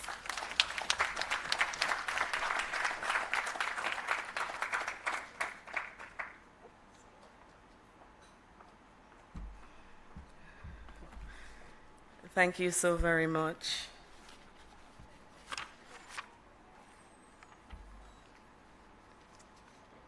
Allow me to adopt the protocols already established. Good afternoon to our head table, ladies and gentlemen. Restorative justice, human rights, and the voice of persons with disabilities. It is such a pleasure and a privilege to be part of this august body this morning into afternoon, to share the voice of persons with disabilities on this very important matter of restorative justice. When the invitation was received at first, I thought of how we could facilitate the participation of persons with disabilities in the restorative justice process through, reasonable arrangements that would be required to enable sign language interpreters and ramps and rails and braille and audiovisual materials.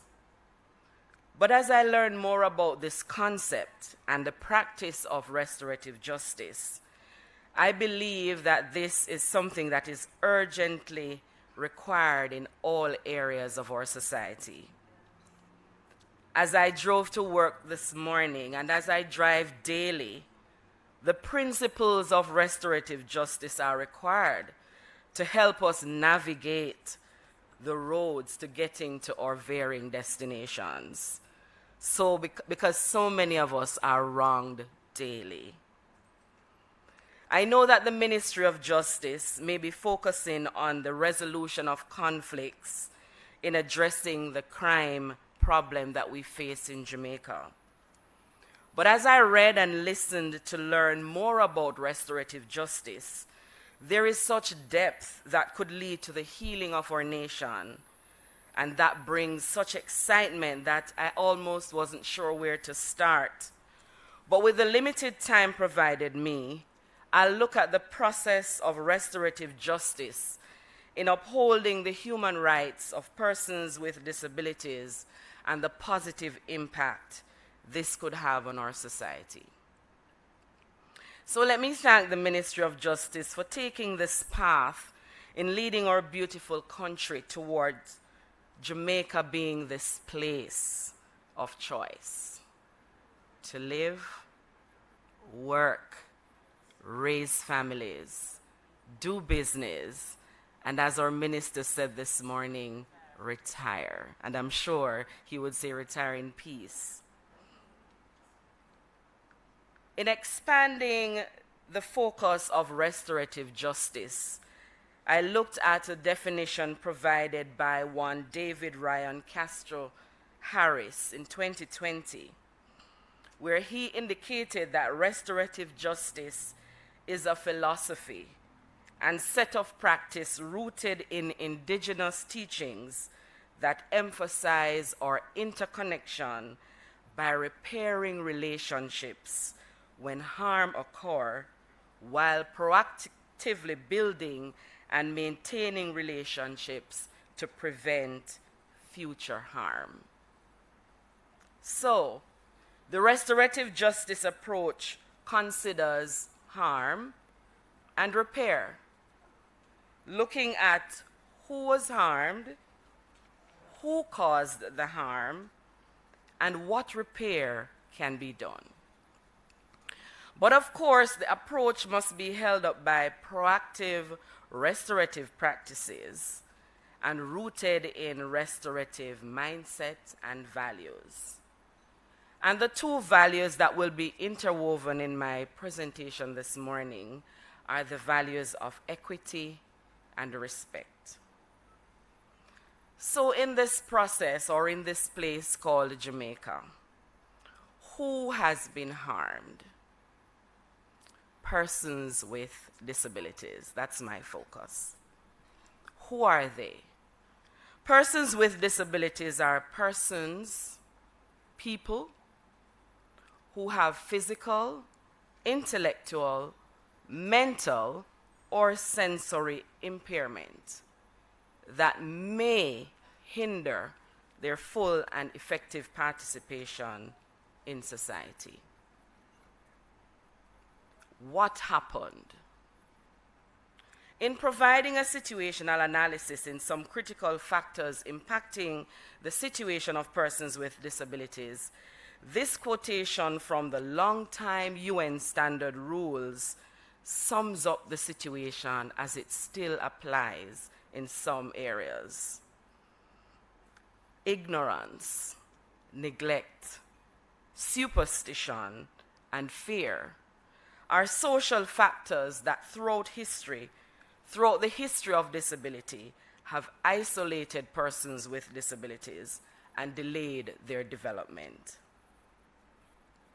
So stigma, the negative attitudes of our society, the little value sometimes placed on our persons with disabilities, the discrimination that prevents our persons from participating fully in society, the systemic barriers leading to this inadequate participation, inequity, and lack of access are what are the things that have happened.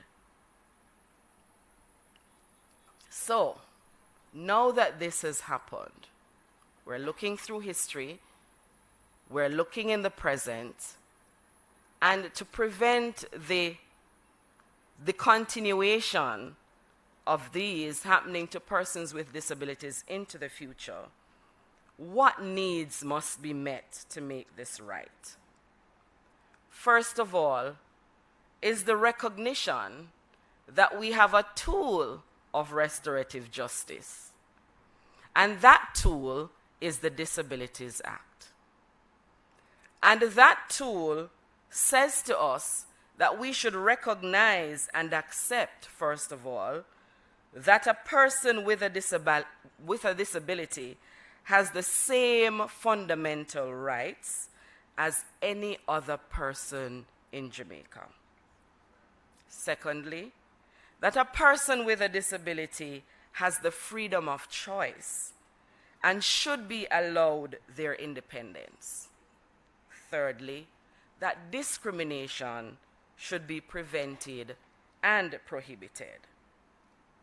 And yes, fourthly, we may look or act differently than the typical person, but that difference is just part of the diversity of humanity.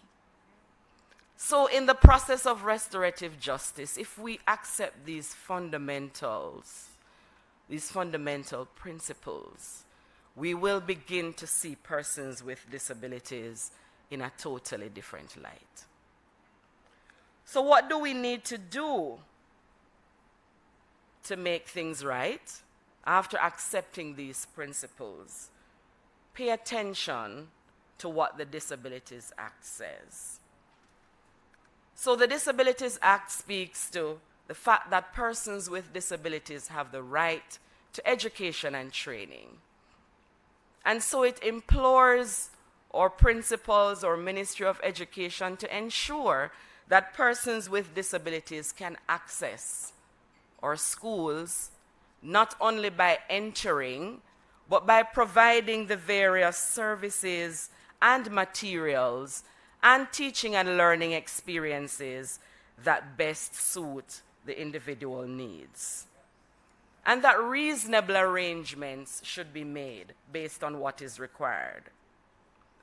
In terms of employment, after training, persons with disabilities should be provided that opportunity for that interview too when they apply, because they too have skills, abilities, and experiences to make the workplace that which it should be.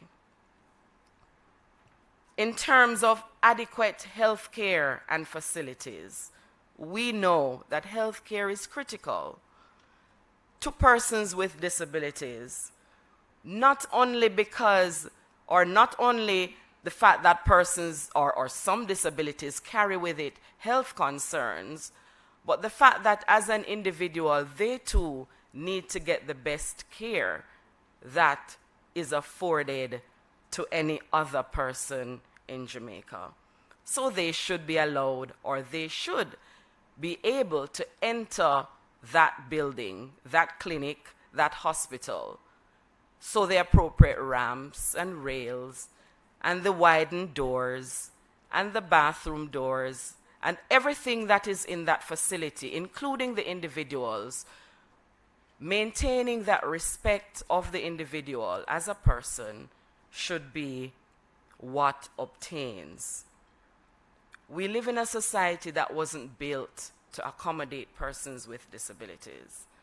And so this tool of restorative justice is a tool that encourages us to ensure that our facilities, our buildings, our homes, or business places, or places of entertainment and culture, or places that we love to expose to our tourists, that persons with disabilities get that opportunity to participate, to go, to visit, to enjoy, because as we said, they too are people. And so my challenge and encouragement in the utilization of this tool of restorative justice expands on that which the Ministry of Justice is focusing on, and also to ensure that there is adequate transportation. Think about it, or bus system, or taxis. Persons with disabilities, when they travel, they have to pay. Some of them who have physical disabilities, you pay for yourself and you pay for the wheelchair. Injustice. So the process of restorative justice is allowing persons with disabilities a voice. Listen, allow them to participate, or allow us to participate. Allow our voice to be heard, and allow us to be part of this society in which we were born and in which we too are citizens. We have a right to participate in the political process, whether to vote by ourselves or with the assistance of someone, to be on boards like everybody else, to be part of the public life, because we too have a say. We have a contribution to make. And so in closing, I say this poem that I learned recently. And it says, "You are my other me. If I do harm to you, I do harm to myself. If I love and respect you, I love and respect myself. On behalf of persons with disabilities, I thank you.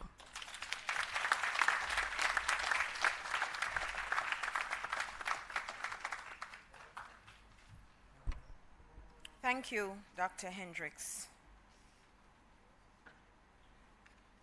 In the process of healing, music can be therapeutic. In fact, one good thing about music is when it hits, you feel no pain. At this point, we invite the drummers from the Calabar High School to share with us.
Thank you to the young men of Calabar. That was indeed some well-needed energy.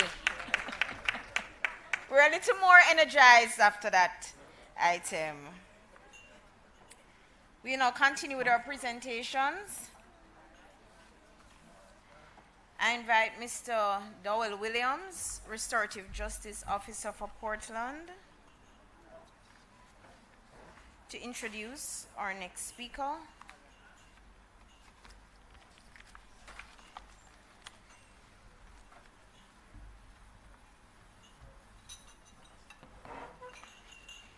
Members of the head table, special invited guests, MOJ staff, colleagues, good afternoon to you all.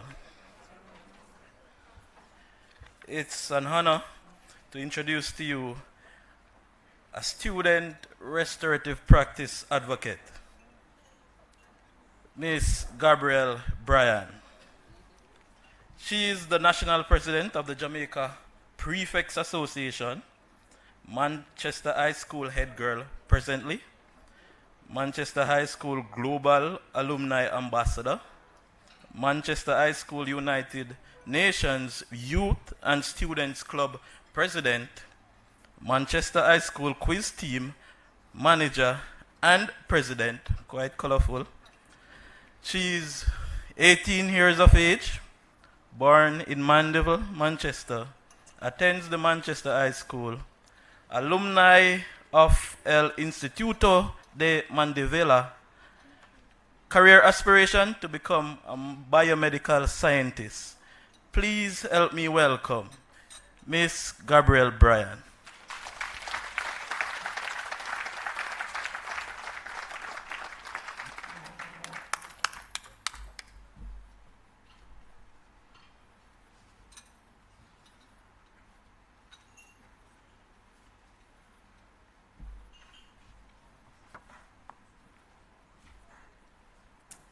Moderator, Ms. Kayla Sewell Mills, Minister of Justice, the Honorable Delroy Chuck, members, ladies and gentlemen, members of the Ministry of Justice, partners, stakeholders, students, good morning. This morning I come to you as the president for the Jamaica Prefects Association. Let me say it is truly a pleasure to be here this morning and to have been invited to speak. The Jamaica Prefects Association is an umbrella for prefectures, namely head prefects and prefects across the island. Our role is to facilitate an enabling school environment that fosters cohesion, order, and camaraderie amongst our peers. The prefect body in schools assists administration and other stakeholders in working in tandem with them to aid in guaranteeing the overall smooth operation and performance of schools. When I speak to my prefects, I often remind them that they are the epitome of their institution. Prefects are chosen because they conform to their institution's policies and philosophy. On February 3rd, 2023, the Jamaica Prefects Association launched its Know Your Role campaign in schools. This year's Prefect Association is working assiduously to ensure that prefects and administration understand their roles and responsibilities in keeping with Jamaica's mandate to make schools a safe place where learning and development is at the helm. This funnily ties perfectly with the Ministry of Justice's balancing rights and responsibilities. The Ministry of Justice introduced restorative justice practices in 232 schools last year.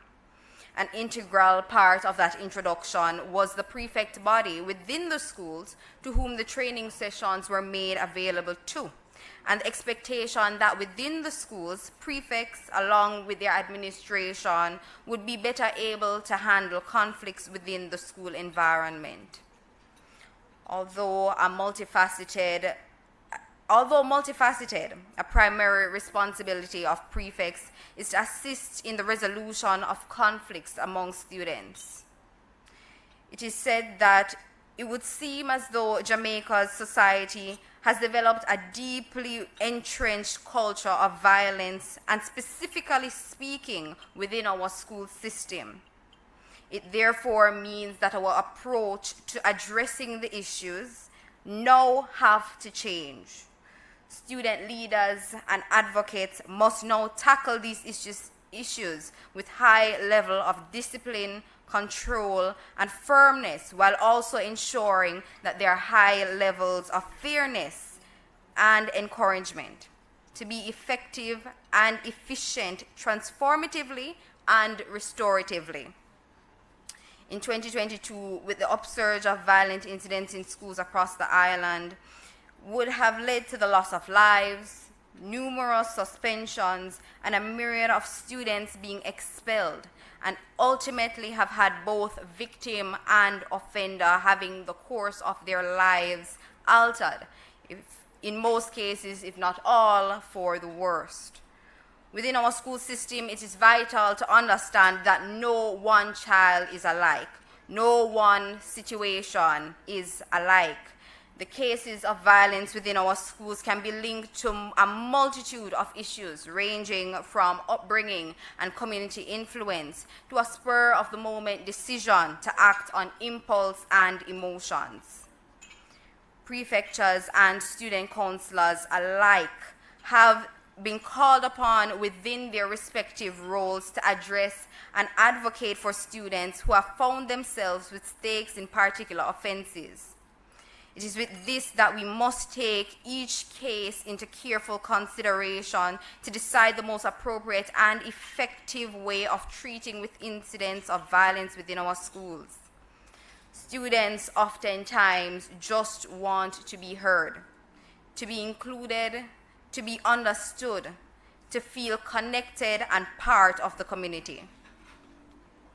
Restorative justice is highly effective in how prefectures and student advocates work because it places an emphasis on dialogue and negotiation. Students are more inclined to communicate when the environment feels fair, respectful, and one in which restoration and rehabilitation can in fact take place, instead of the student feeling hostility, brought down, and shamed. Students are able to express their emotions, ideas, feelings, and thoughts. As student leaders, one of the most indispensable qualities to have, especially as a 21st century student leader, is the ability to listen, connecting with hearts through the use of your ears. Last year, the issue arose when a large number of female students were faced with suspensions and expulsions after a brawl within their institution. This was when restorative justice practices were to be put to the test in schools.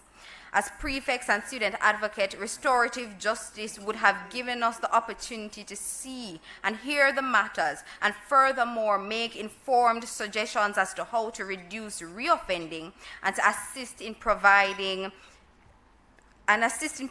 alternatives to aid in the rehabilitation process. Restorative justice allows for the inclusion of the community. I say this to say we are living in a technological era. Everything goes viral in a matter of seconds. Using one of the most memorable cases last year, it took only one person to take out their phone and hit record, and the video was on every social media platform. The school community often plays a vital role in the restoration process of students because there's always some level of support from the community. Both victim and offender are able to solicit some level of comfort and understanding, whether from their peers, teachers, or administration. But what we need But what we find happening now is that due to the publicity and a lot of the incidents within that community has been even further extended outside of the school. What is needed for restorative justice practice to be understood is by the wider community, so they are able to become part of the solution. What we don't want is for persons within the community enabling students and to continue the violent outbreaks in schools. One of the most important roles of the community is to also aid in repairing the broken relationships. But a community cannot repair broken relationships if the community itself is broken. This is the reason I'm often so proud to see my fellow student leaders playing active roles in building their community. It is because it means that they are youths and young people who are paying attention to what is happening in our country and are willing to stand up for what they believe in and find working solutions to combat the social issues within their community. We often say that young people are the future, but frankly speaking, young people are the now. This, if given the opportunity and a seat at the table to have their voices heard, you'd be surprised by the solutions they have to ameliorate some of the problems that we have. In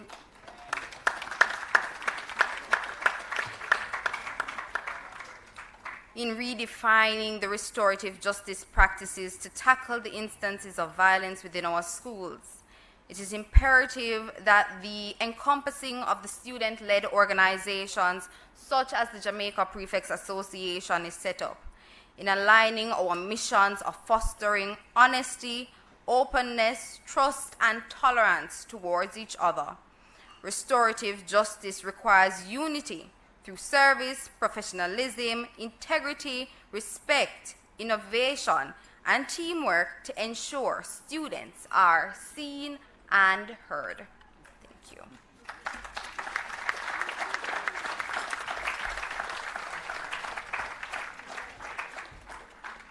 Seen and heard, connecting with the heart through the use of the ears. Thank you, Gabrielle. Ms. Tashana Smith, Restorative Justice Officer for Hanover, will now introduce our next presenter, a valued member of the Ministry of Justice First Class Justice Team, like our RJ officers, who is doing remarkable work in the area of ADR. Ms. Smith.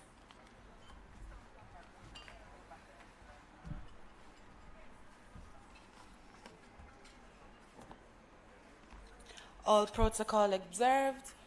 Good afternoon, everybody. It is my distinct pleasure to introduce to you today this remarkable young woman. Her name is Miss Diondon Binns. She is a counseling psychologist who has been working with the Ministry of Justice in the Victim Services Division for the past 17 years. In April 2006, she was offered the position of parish manager with the responsibility of supervising the staff and operations of the Victim Services Division, Kingston and St. Andrew Parish Office.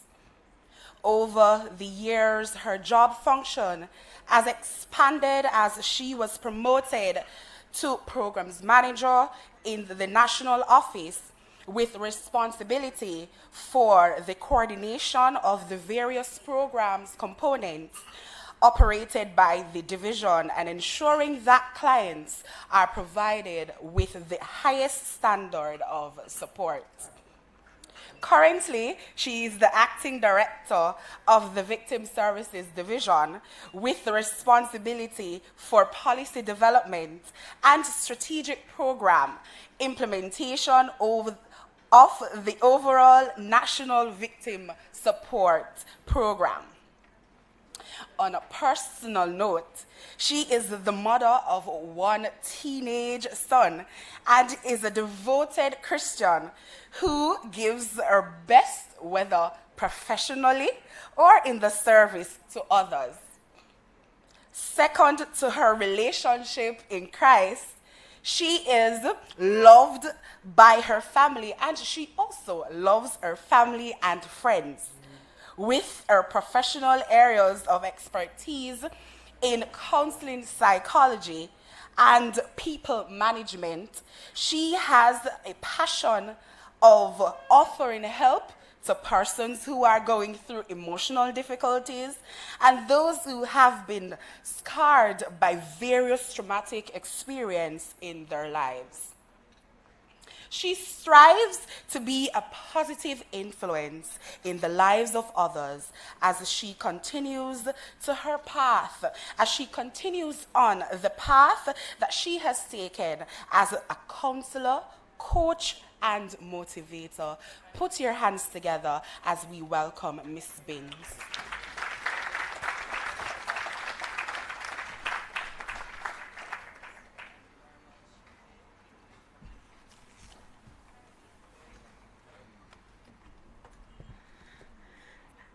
Allow me to adopt the protocols that have been observed, but I acknowledge the members of the head table, custodies, and other distinguished persons here today. Good morning, everyone. I'm sorry. Yeah. Good afternoon. Before I get into my presentation, Tashawn, I just had to big you up for calling me a remarkable young lady. Yes. So the pleasure is mine to share with you today on the victim's voice in restorative justice and trauma-informed practices. The Victim Services Division was established in 1998.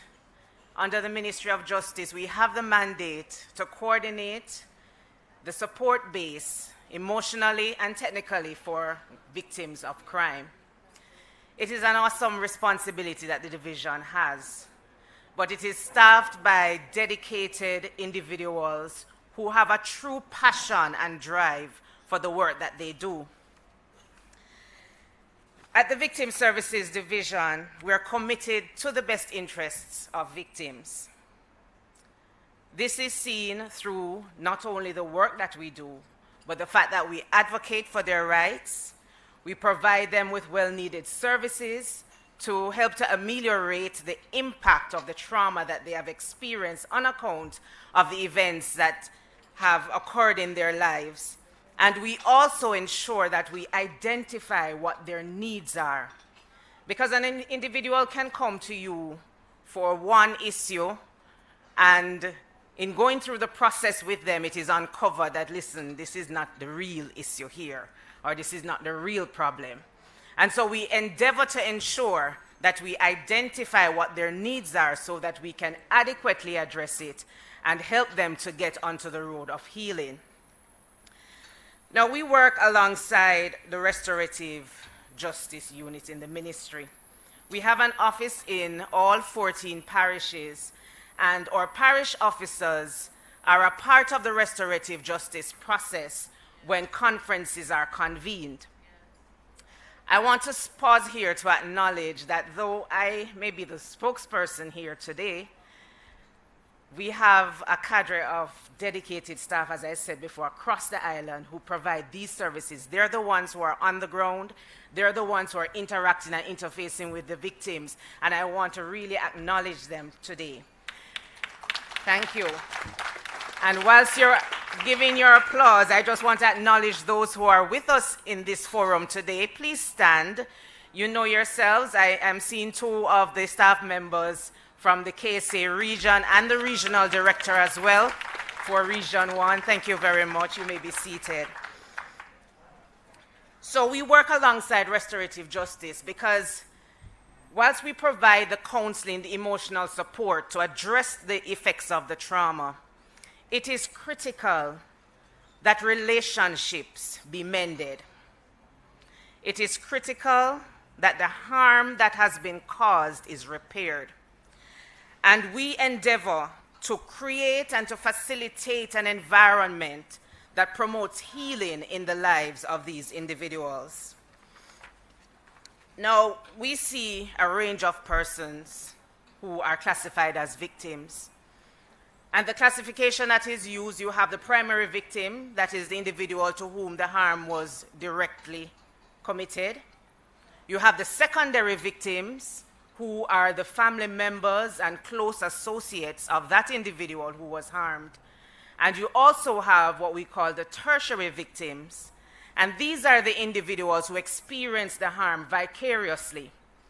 And so earlier, one of our speakers reminded us of the case that we heard of, the 9-year-old girl in Hanover.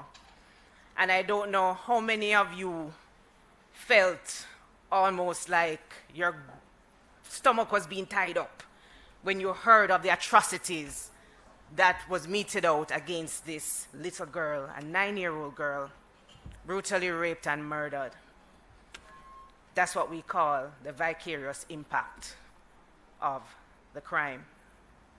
And so we have come to recognize that, yes, it is important for the primary and the secondary victims to be seen, but there are those others that also include our frontline victim workers. Now I'm talking about the police officers that have to go onto these scenes and see the gruesomeness.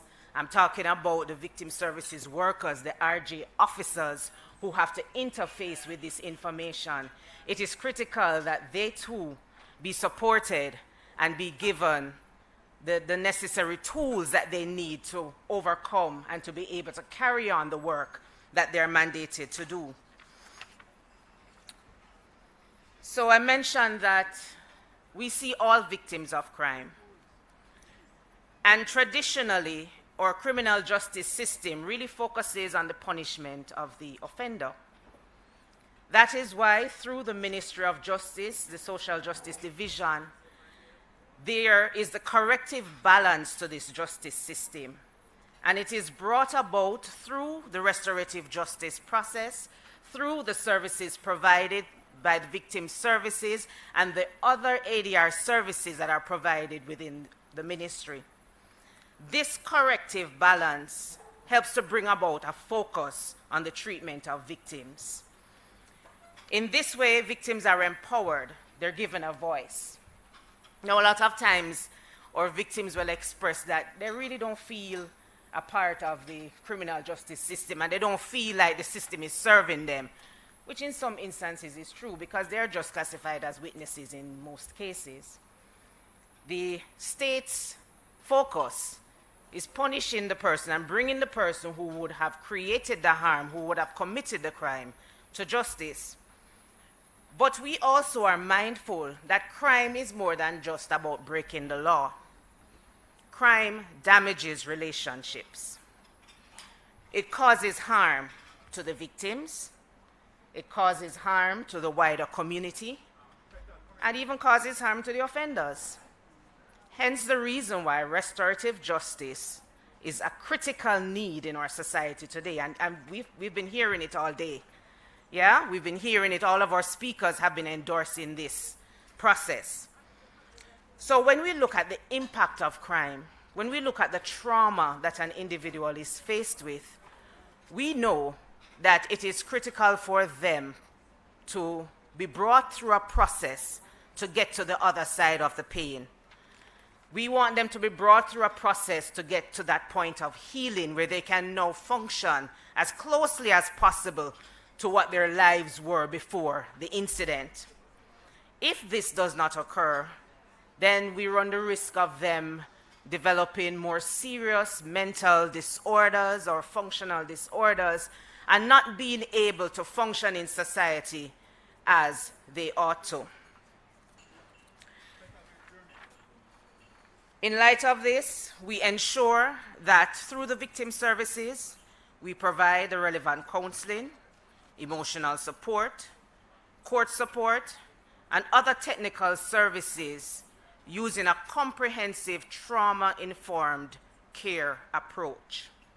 And this approach really focuses on the fact that trauma is the result. Trauma, which is the emotional response of these individuals, is the result of the act that has been committed. And so we need to deal with this trauma that the person is faced with.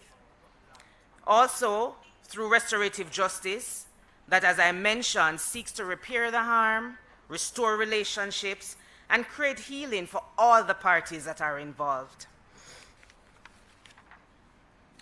So this comprehensive integrated team response that is coming from Team Justice is a partnership of ongoing linkages, and we endeavor to ensure that both government and non-government organizations become a part of this process, ensuring that we widen the support base for crime victims, helping them to have an even louder voice in the process.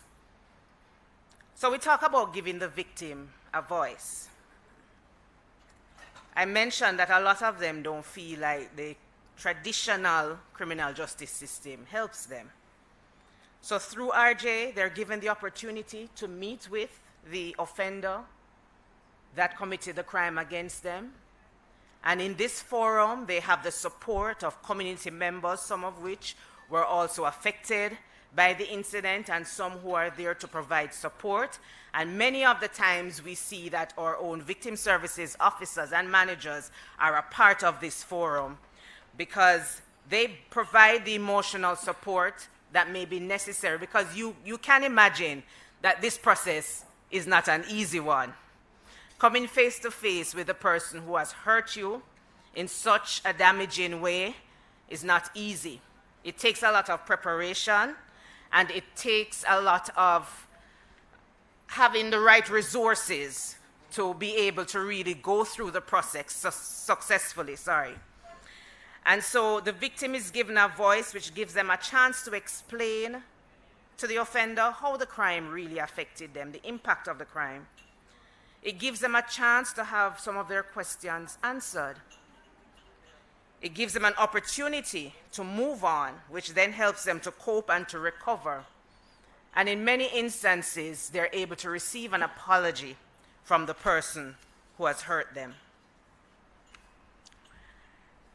And so I'm going to close my presentation this morning as we circle back to the theme for today, Stories of Restoration, focusing on the victim's voice. A team member who works very closely with the RJ centers in Tivoli, Denham Town, Greenwich Town, and Trench Town provided these anecdotal feedback from victims who have gone through the process or are going through the process. And so I'm going to share a few with you. One person shared, "The process allowed me to feel a sense of relief and empowerment. Being able to share with the person who hurt me how much pain he caused me emotionally, mentally, physically, and financially." Another person shared, "I feel like justice has been served, and I didn't have to go through a long court process." Another one, "Most of all, I appreciate the support I have received from my counselor and from the community members." Another shared, "All I wanted was an apology from him, and this process allowed me to receive it. I am satisfied." Finally, another shared, "I now have a better understanding of how the conflict started, and I have also learned through this process what I should do to prevent something like this from happening again." Ladies and gentlemen, the victim's voice. Thank you for listening.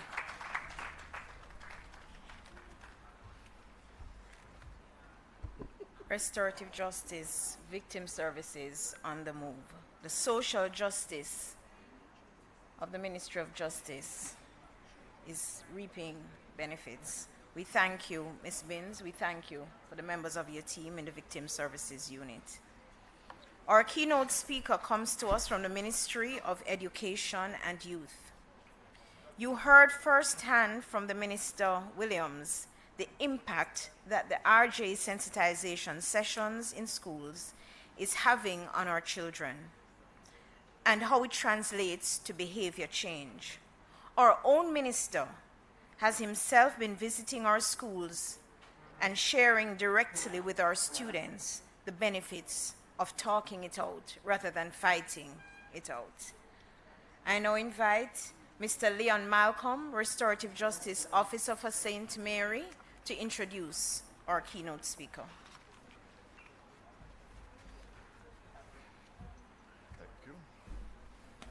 Lively up yourself. All right, folks, it's almost lunchtime. As I adopt the already established protocol, good afternoon, everyone. The name is Leon Malcolm. I am tasked today with the esteemed pleasure of introducing our guest speaker, Mr. Richard Paul Troop. He is a graduate of the St. George's College and the University of West Indies, Jamaica. Mr. Troop is a passionate and dedicated child and youth development advocate with 30 years' experience working with at-risk youth, families from volatile communities.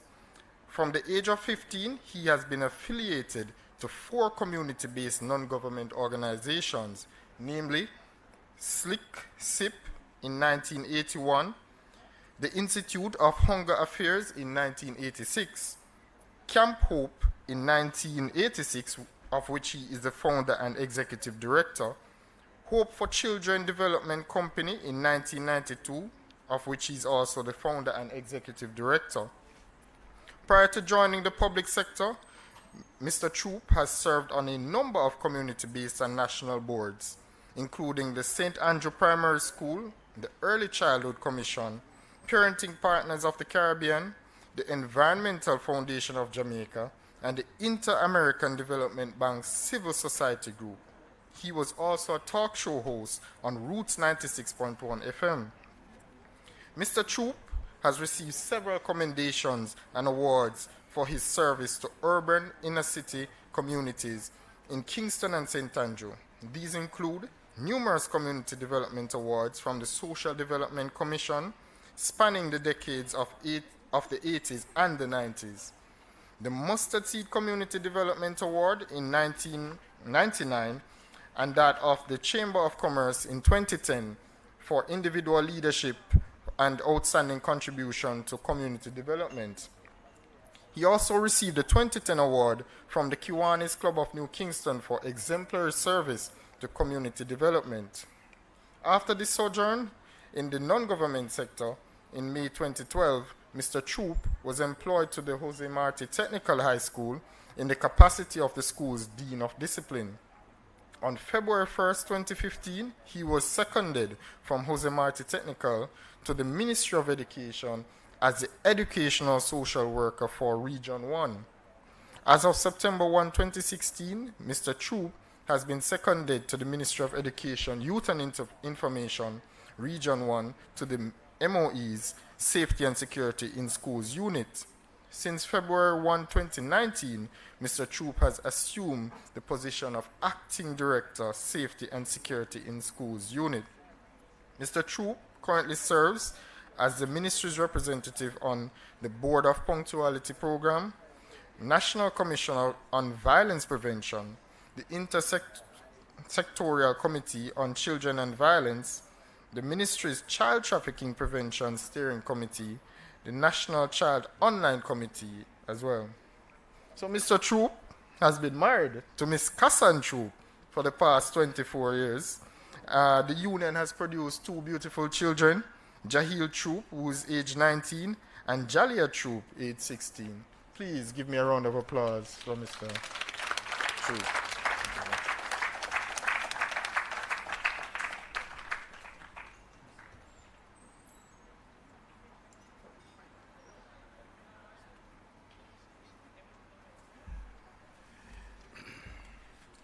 The protocols having been established. Good afternoon, everyone. You might wonder why I took the long way around.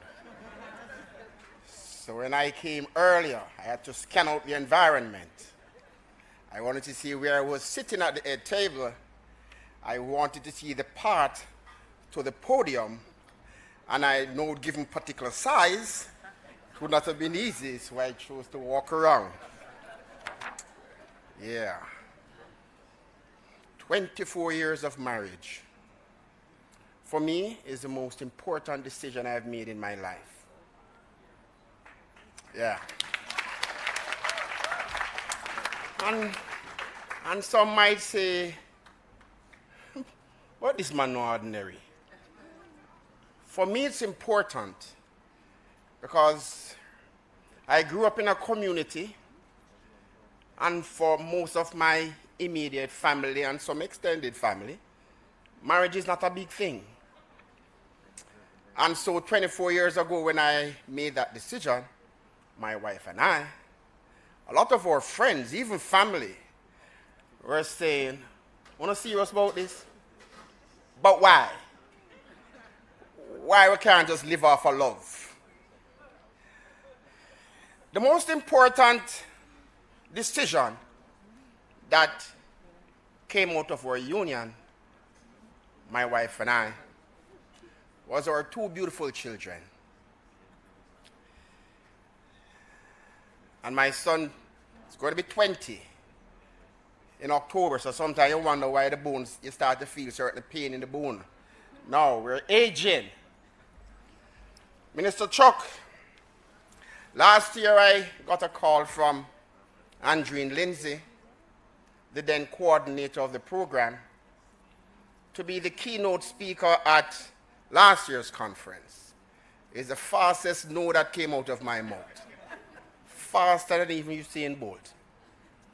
This year, I got a call again. An invitation to be the keynote speaker. I paused. I consulted with my small team, members of my small team, and I paused to hear their response. They said to me, "Sir Troop, you have to do it. The partnership with the Ministry of Justice is too important for you to say no. Even if you're sick, make sure you're not too sick to come and address the group." And I yielded, and I'm here today. And sometimes I have to pinch myself because I'm saying, why was I asked to be the keynote speaker? One of the staff members said to me, "Mr. Troop, sir, just tell our story. That is good enough. Everybody is telling a story. Tell our story." And so again, I yielded to that recommendation. So here goes. For the past 14 years, the Ministry of Education and Youth, and no doubt many well-thinking Jamaicans, have noted the invaluable contribution of restorative justice as a process to engender a culture of social responsibility for healing and transformation. Our ministry, the Ministry of Education, we were extremely grateful that this year's Restorative Justice Week activities included a day, Tuesday, February the 7th, that was committed exclusively to a targeted group of students from the Kingston Technical High School, as they participated in a restorative practice intervention session at the Hope Botanical Garden and Zoo. It was indeed a very beautiful day for us as adults, but even a more super special day for the children who were involved. Some cried because of the lingering painful memories associated with the fatal stabbing of their classmate. But throughout the day, they thoroughly enjoyed themselves, being in the company of not one but two honorable ministers, enjoying the therapeutic value of the Hope Botanical Garden, the tour of the zoo, and riding on the train. No doubt, the positive memories associated with the activity will serve as a source of comfort, inspiration, and hope for the students to overcome future challenges, because they will have future challenges. The students know, however, that they will never be alone. Persons familiar with the development and growing interest and use of restorative justice in Jamaica must know that one of the most important pillars of its success is the contribution of Minister Delroy Chuck.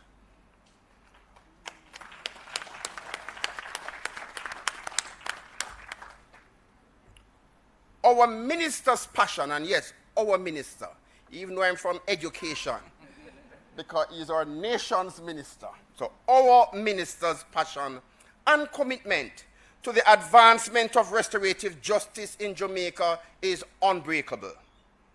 He is always brokering or strengthening partnerships with key groups to ensure that restorative justice is accessible to every Jamaican.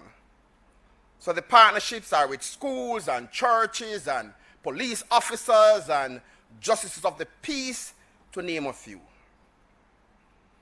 Earlier, I heard several persons refer to Minister Chuck as captain. But I have noted, Minister Chuck is also the greatest storyteller for restorative justice. So I was not surprised that before the end of the day of the intervention session at the Hope Botanical Garden, the Jamaica Observer had a major article in the paper about that intervention later that very same day. I was also not surprised that later in the afternoon we got a call.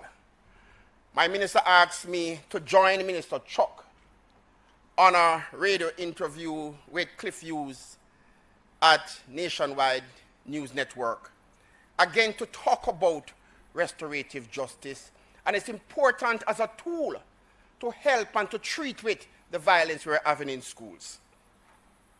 True to form, the radio interview started with Cliff referencing a number of viral videos that captured violence conflict in a number of schools. Violent conflicts among students on school compounds, on the streets, violent conflicts with or without the use of weapons, all girls brawl, and a teacher being assaulted by students. All very disturbing viral images, especially because of the number of bystanders who seem to enjoy every minute of the drama. Colleagues, I am not trivializing this crisis, but the technological age that we are now living in is magnifying the problem. We always had fights and conflicts among students, always. But the ease at which these incidents can be shared not only within schools directly impacted or involved in the conflict, but the ease at which the footage of violent incidents can spread within and across parishes and even globally. This must be a cause for concern. In this technological age, school must teach our children how to use technology as a tool for good. Let's help our students to TikTok positive stories about themselves and their schools and their communities. In addition to the viral videos of students fighting, we're also seeing videos of teachers or individuals in schools, adults, capturing image of students behaving in ways that they ought not to, and then posting that on TikTok. That too is wrong. That too is illegal, and that too must stop. Remember, I did say I'm not trivializing the problem of violence in schools. Friends, the recorded and unrecorded incidents of school violence is a reflection of deeper issues in our society that as a nation we have failed to address for decades, and it's time for us to act. The Secret Garden Monument, I don't know how many persons are familiar with the Secret Garden Monument. I'm aware that not everybody here is Kingstonian. But the monument is located at the intersection of Tower and Church Streets in downtown Kingston, and it was erected in 2008 by the then Kingston and St. Andrew Corporation in memory of children who died violently in Jamaica. The monument records the names, dates of death, and ages of children killed under tragic circumstances since 2004. Up to 2015, a total of 758 names of children were placed on the monument. The Kingston and St. Andrew Municipal Council have said no additional names have been added since because there's no more space. While there are plans by the council to extend sections of the monument at the pace at which our nation's most vulnerable are being killed, no amount of additional space will be enough. It is time for us to act. Children are also victims of violence. And so 80% of Jamaican children experience some form of psychological or physical violence administered as discipline. 65% of students are bullied at school. 79% of children witness violence in their homes and communities. These include some of the most horrific forms of violence. And earlier, another colleague mentioned little Nikita Noel, a 9-year-old female, after leaving school, journeying to home, and she was brutally raped and strangled, not very far from her home. It is time for us to act. Children as perpetrators of violence. In October of last year, our Commissioner of Police, Major General Anthony Anderson, reported to the nation that in the last 4 years, 2019 to 2022, 875 children between the ages of 15 to 17 years have been charged with major crimes. The breakdown of the charges include 79 for murder, 66 shootings charges, 175 charged for rape, 175 for break-in, 89 cases of robbery, 65 cases of assault, a whopping 256 cases for breaches of the Firearms Act.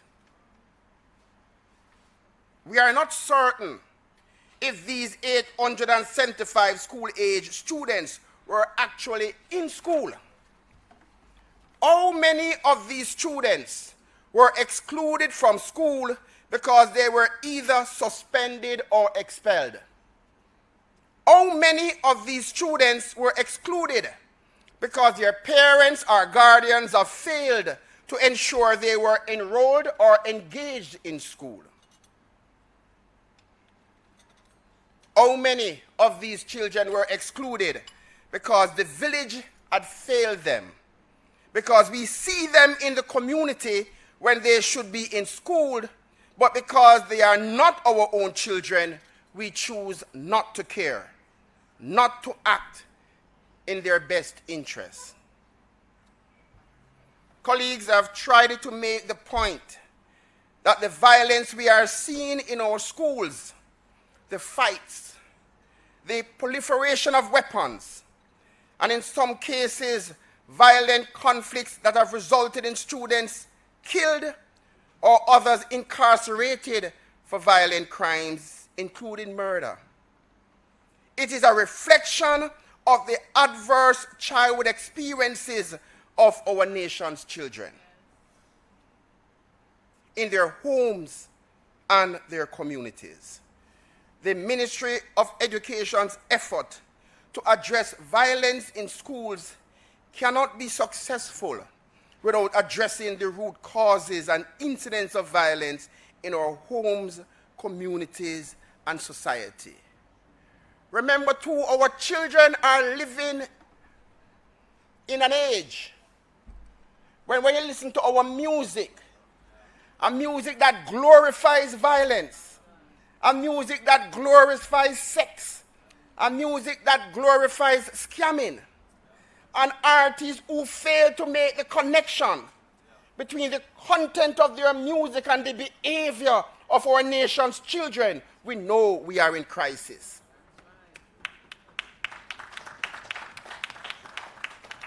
When we have a transportation system for decades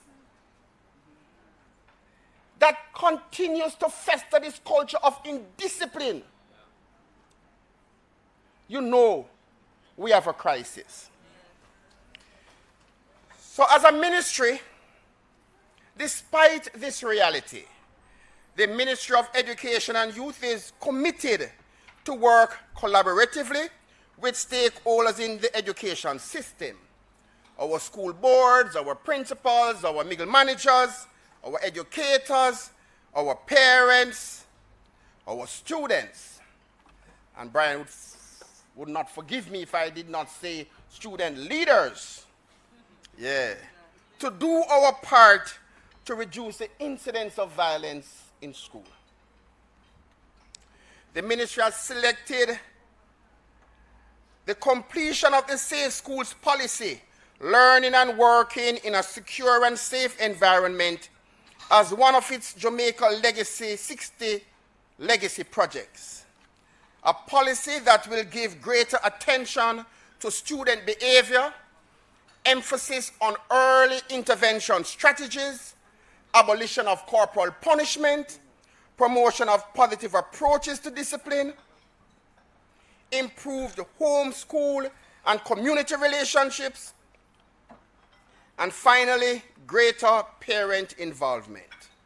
On October 19th of last year, our Honorable Minister Favour Williams has sent a very clear signal to the nation when she launched the ministry's year-long End Violence in Schools campaign under the tagline, Just Meds It. The ministry has already aligned key interventions to support its End Violence in Schools campaign. In the first 6 months, we have supported the administration of a Safe School policy survey to determine student and teachers' perception of safety at school as they journey to school.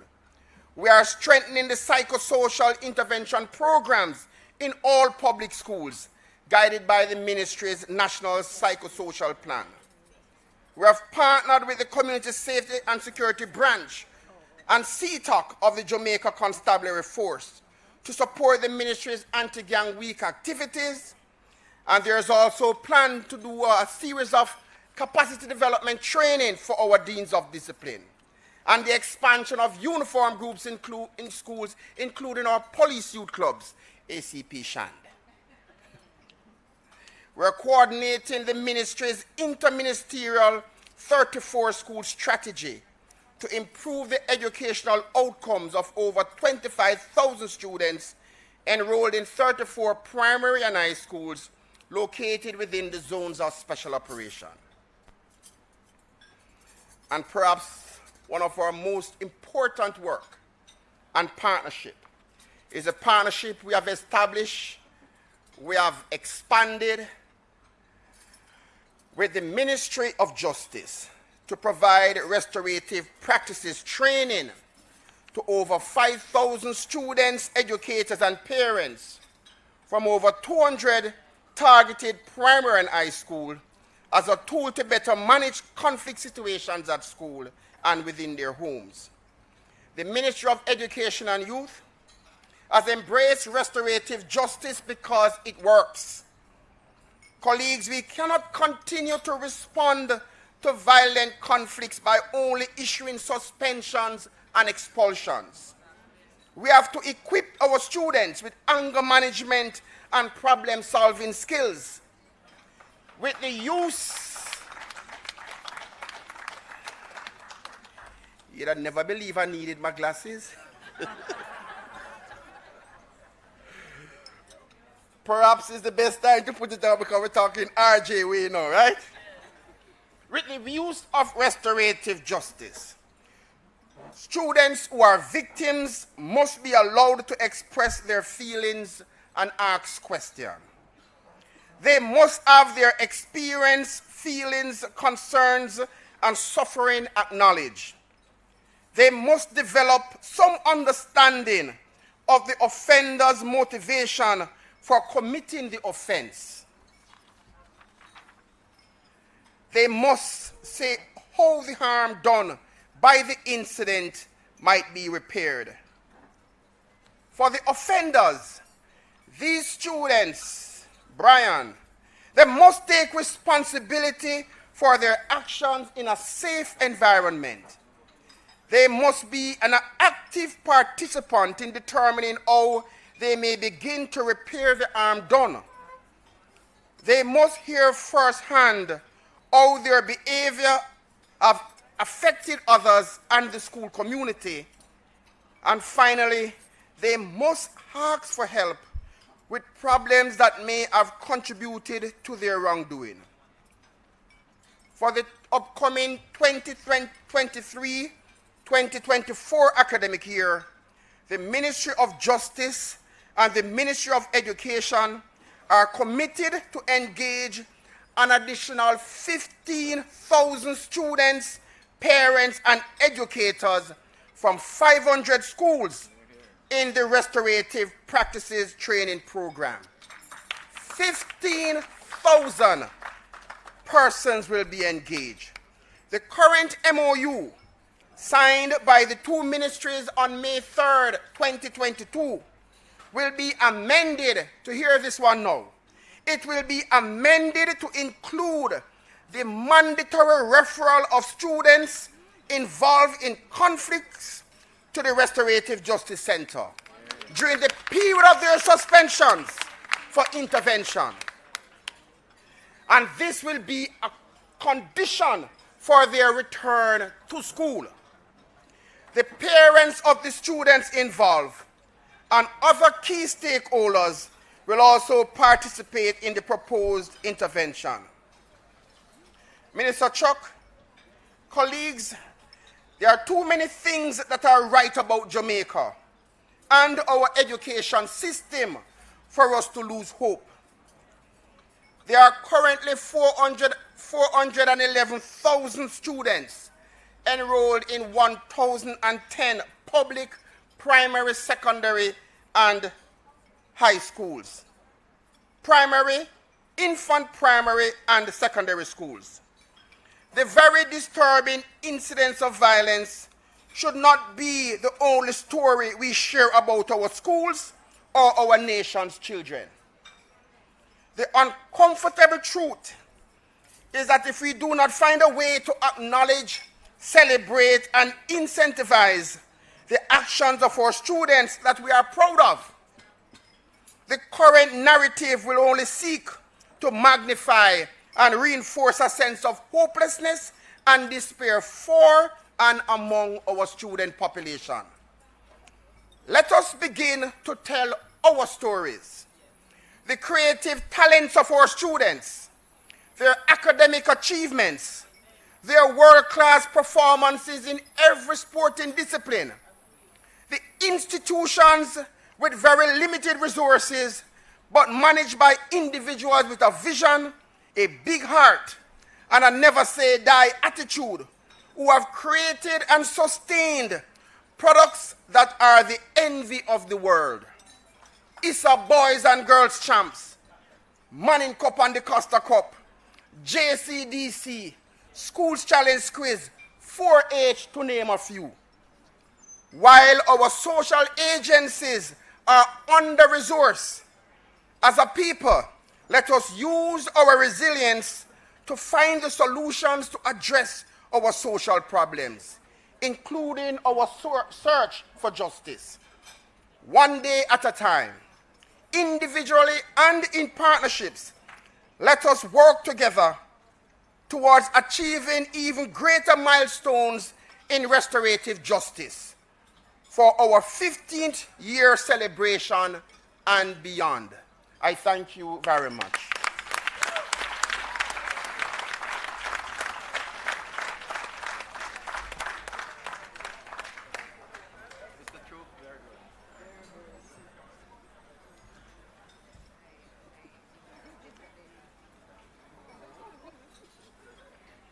Thank you, Mr. Richard Troop.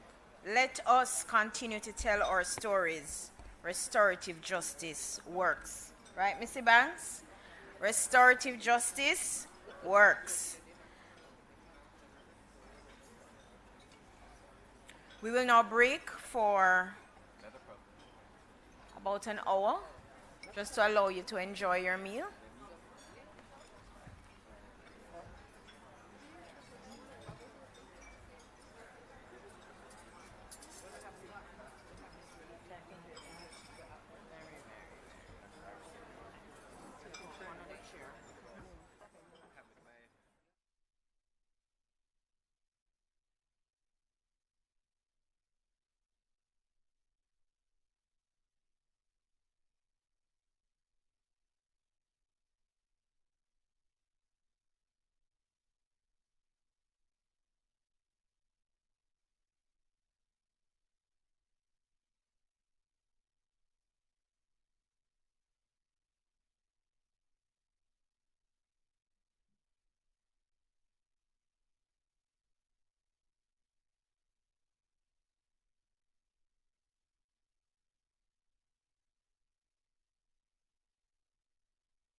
That was good.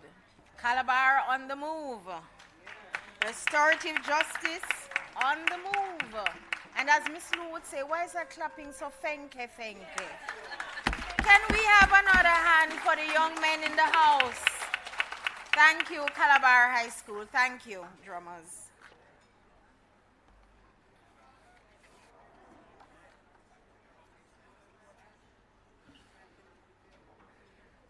Today has been a very informative and enriching day. I think the Ministry of Justice is doing excellent work in bringing justice to the people of Jamaica. We heard from Mr. Troop with the stories in our schools. We heard from other members whom Miss Carlo Golgota, other members with their stories of restoration. Indeed, we are finding another way. Jamaica is learning about another way. If you want peace, you must work for justice. At this time, we would ask Ms. Sasha Ebanks to come and give us her vote of thanks.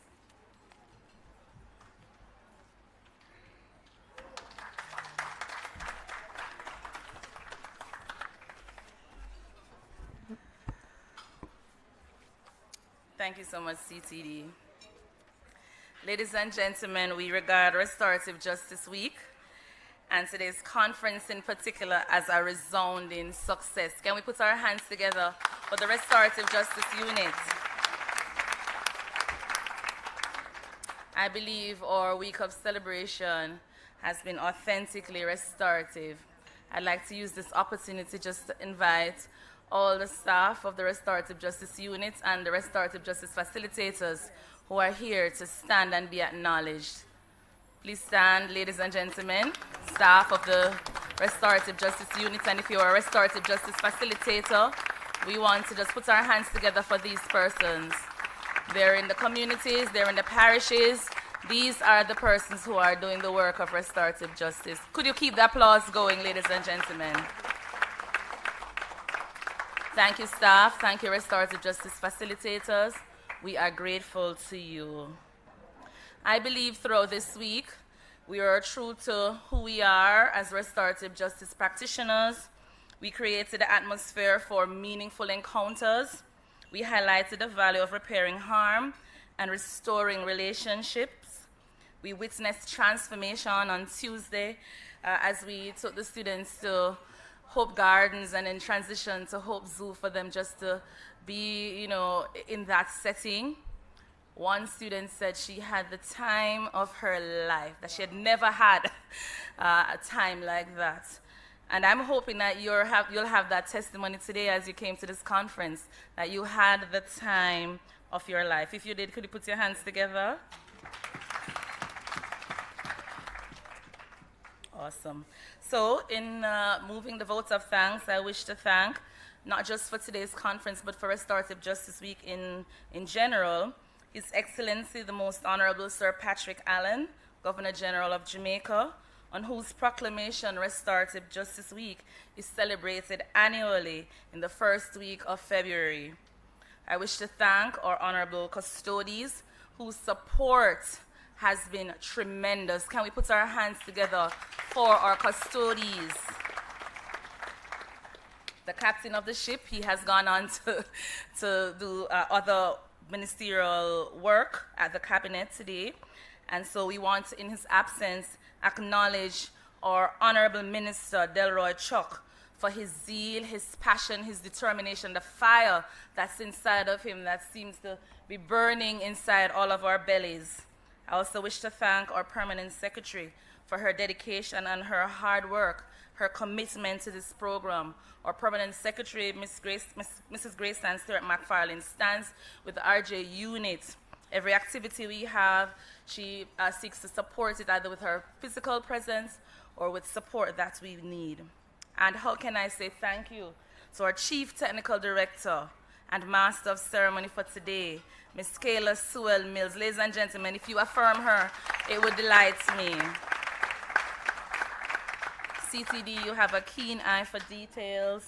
You're a woman of compassion and care and restorative justice and the love for people shines through every encounter I have with you, and I'm grateful to you. I wish to thank our PFO, senior directors within the Ministry of Justice, directors, again, the staff of the Restorative Justice Unit. I wish to highlight a few directors and units that gave us tremendous support this week. Director and team of the Victim Services Division, Miss Stephanie Bailey and team. Please, if you just affirm these persons, they're here, some of them. Miss Brennan and her team, Miss Rennie and team, Miss Palmer from the PR units and team. Dacia, thank you very much. Mr. Thomas and team, Mr. Thomas in transportation. Again, the dedicated staff of the Restorative Justice Unit and our facilitators, our external partners, particularly those from the Ministry of Education and Youth, our Justices of the Peace, all presenters and participants today, Calabar High School, C-Bar! Yes! I wish to thank the media, JIS. You have done a wonderful and fantastic job, and we thank you for yesterday and today. Let us put our hands together for JIS. And for the scrumptious meal and the wonderful ambience. I wish to thank the management and staff of the Terranova All Suites Hotel. Ladies and gentlemen, participants, this week and today's conference would not have been the same without you. And we are grateful. Can you just turn to your neighbor in a good old-fashioned church style and say, thank you for being here? Tell the one on your right as well, thank you for being here. And it's reggae month, so I'm going to draw a tune from Miss Lou. What good?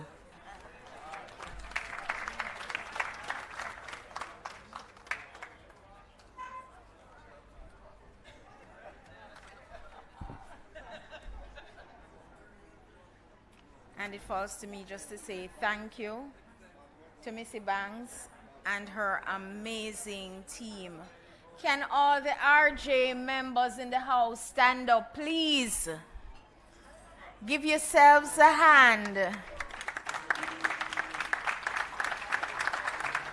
We thank you for the work you do, as well as your leader. You may have a seat. Thank you. Thank you. It has been a tremendous week. We started in the cool Garden Parish of St. Anne on Sunday, and we got some amazing stories on Sunday. We have some amazing stories coming out of the intervention at the Botanical Gardens with some of our students. We got some more amazing stories yesterday and again today. I've gotten a little insight. You can have a seat, thank you. We got a little insight into what it really takes to put all of this together. And every single event has been successful. So we thank the members of Team Justice, we thank the members of the RJ team, but we thank you all who are here today for your support. We could not have done it, not just for you being here, but for the constant words of encouragement and the support. So put your hands together, everybody. Give yourself a big Miss Lou clap. No, thank you. All right. We have come to the end of today's event, and we thank you for coming and for your full participation. Please do have a wonderful rest of the day. Spread the word in every nook and cranny of Jamaica. Restorative justice works. Get involved. Help the members in your homes, help your neighbors, help your community members where you see the need for intervention. What is the number? 888 Justice. Okay. Can we all now stand for the national anthem?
you.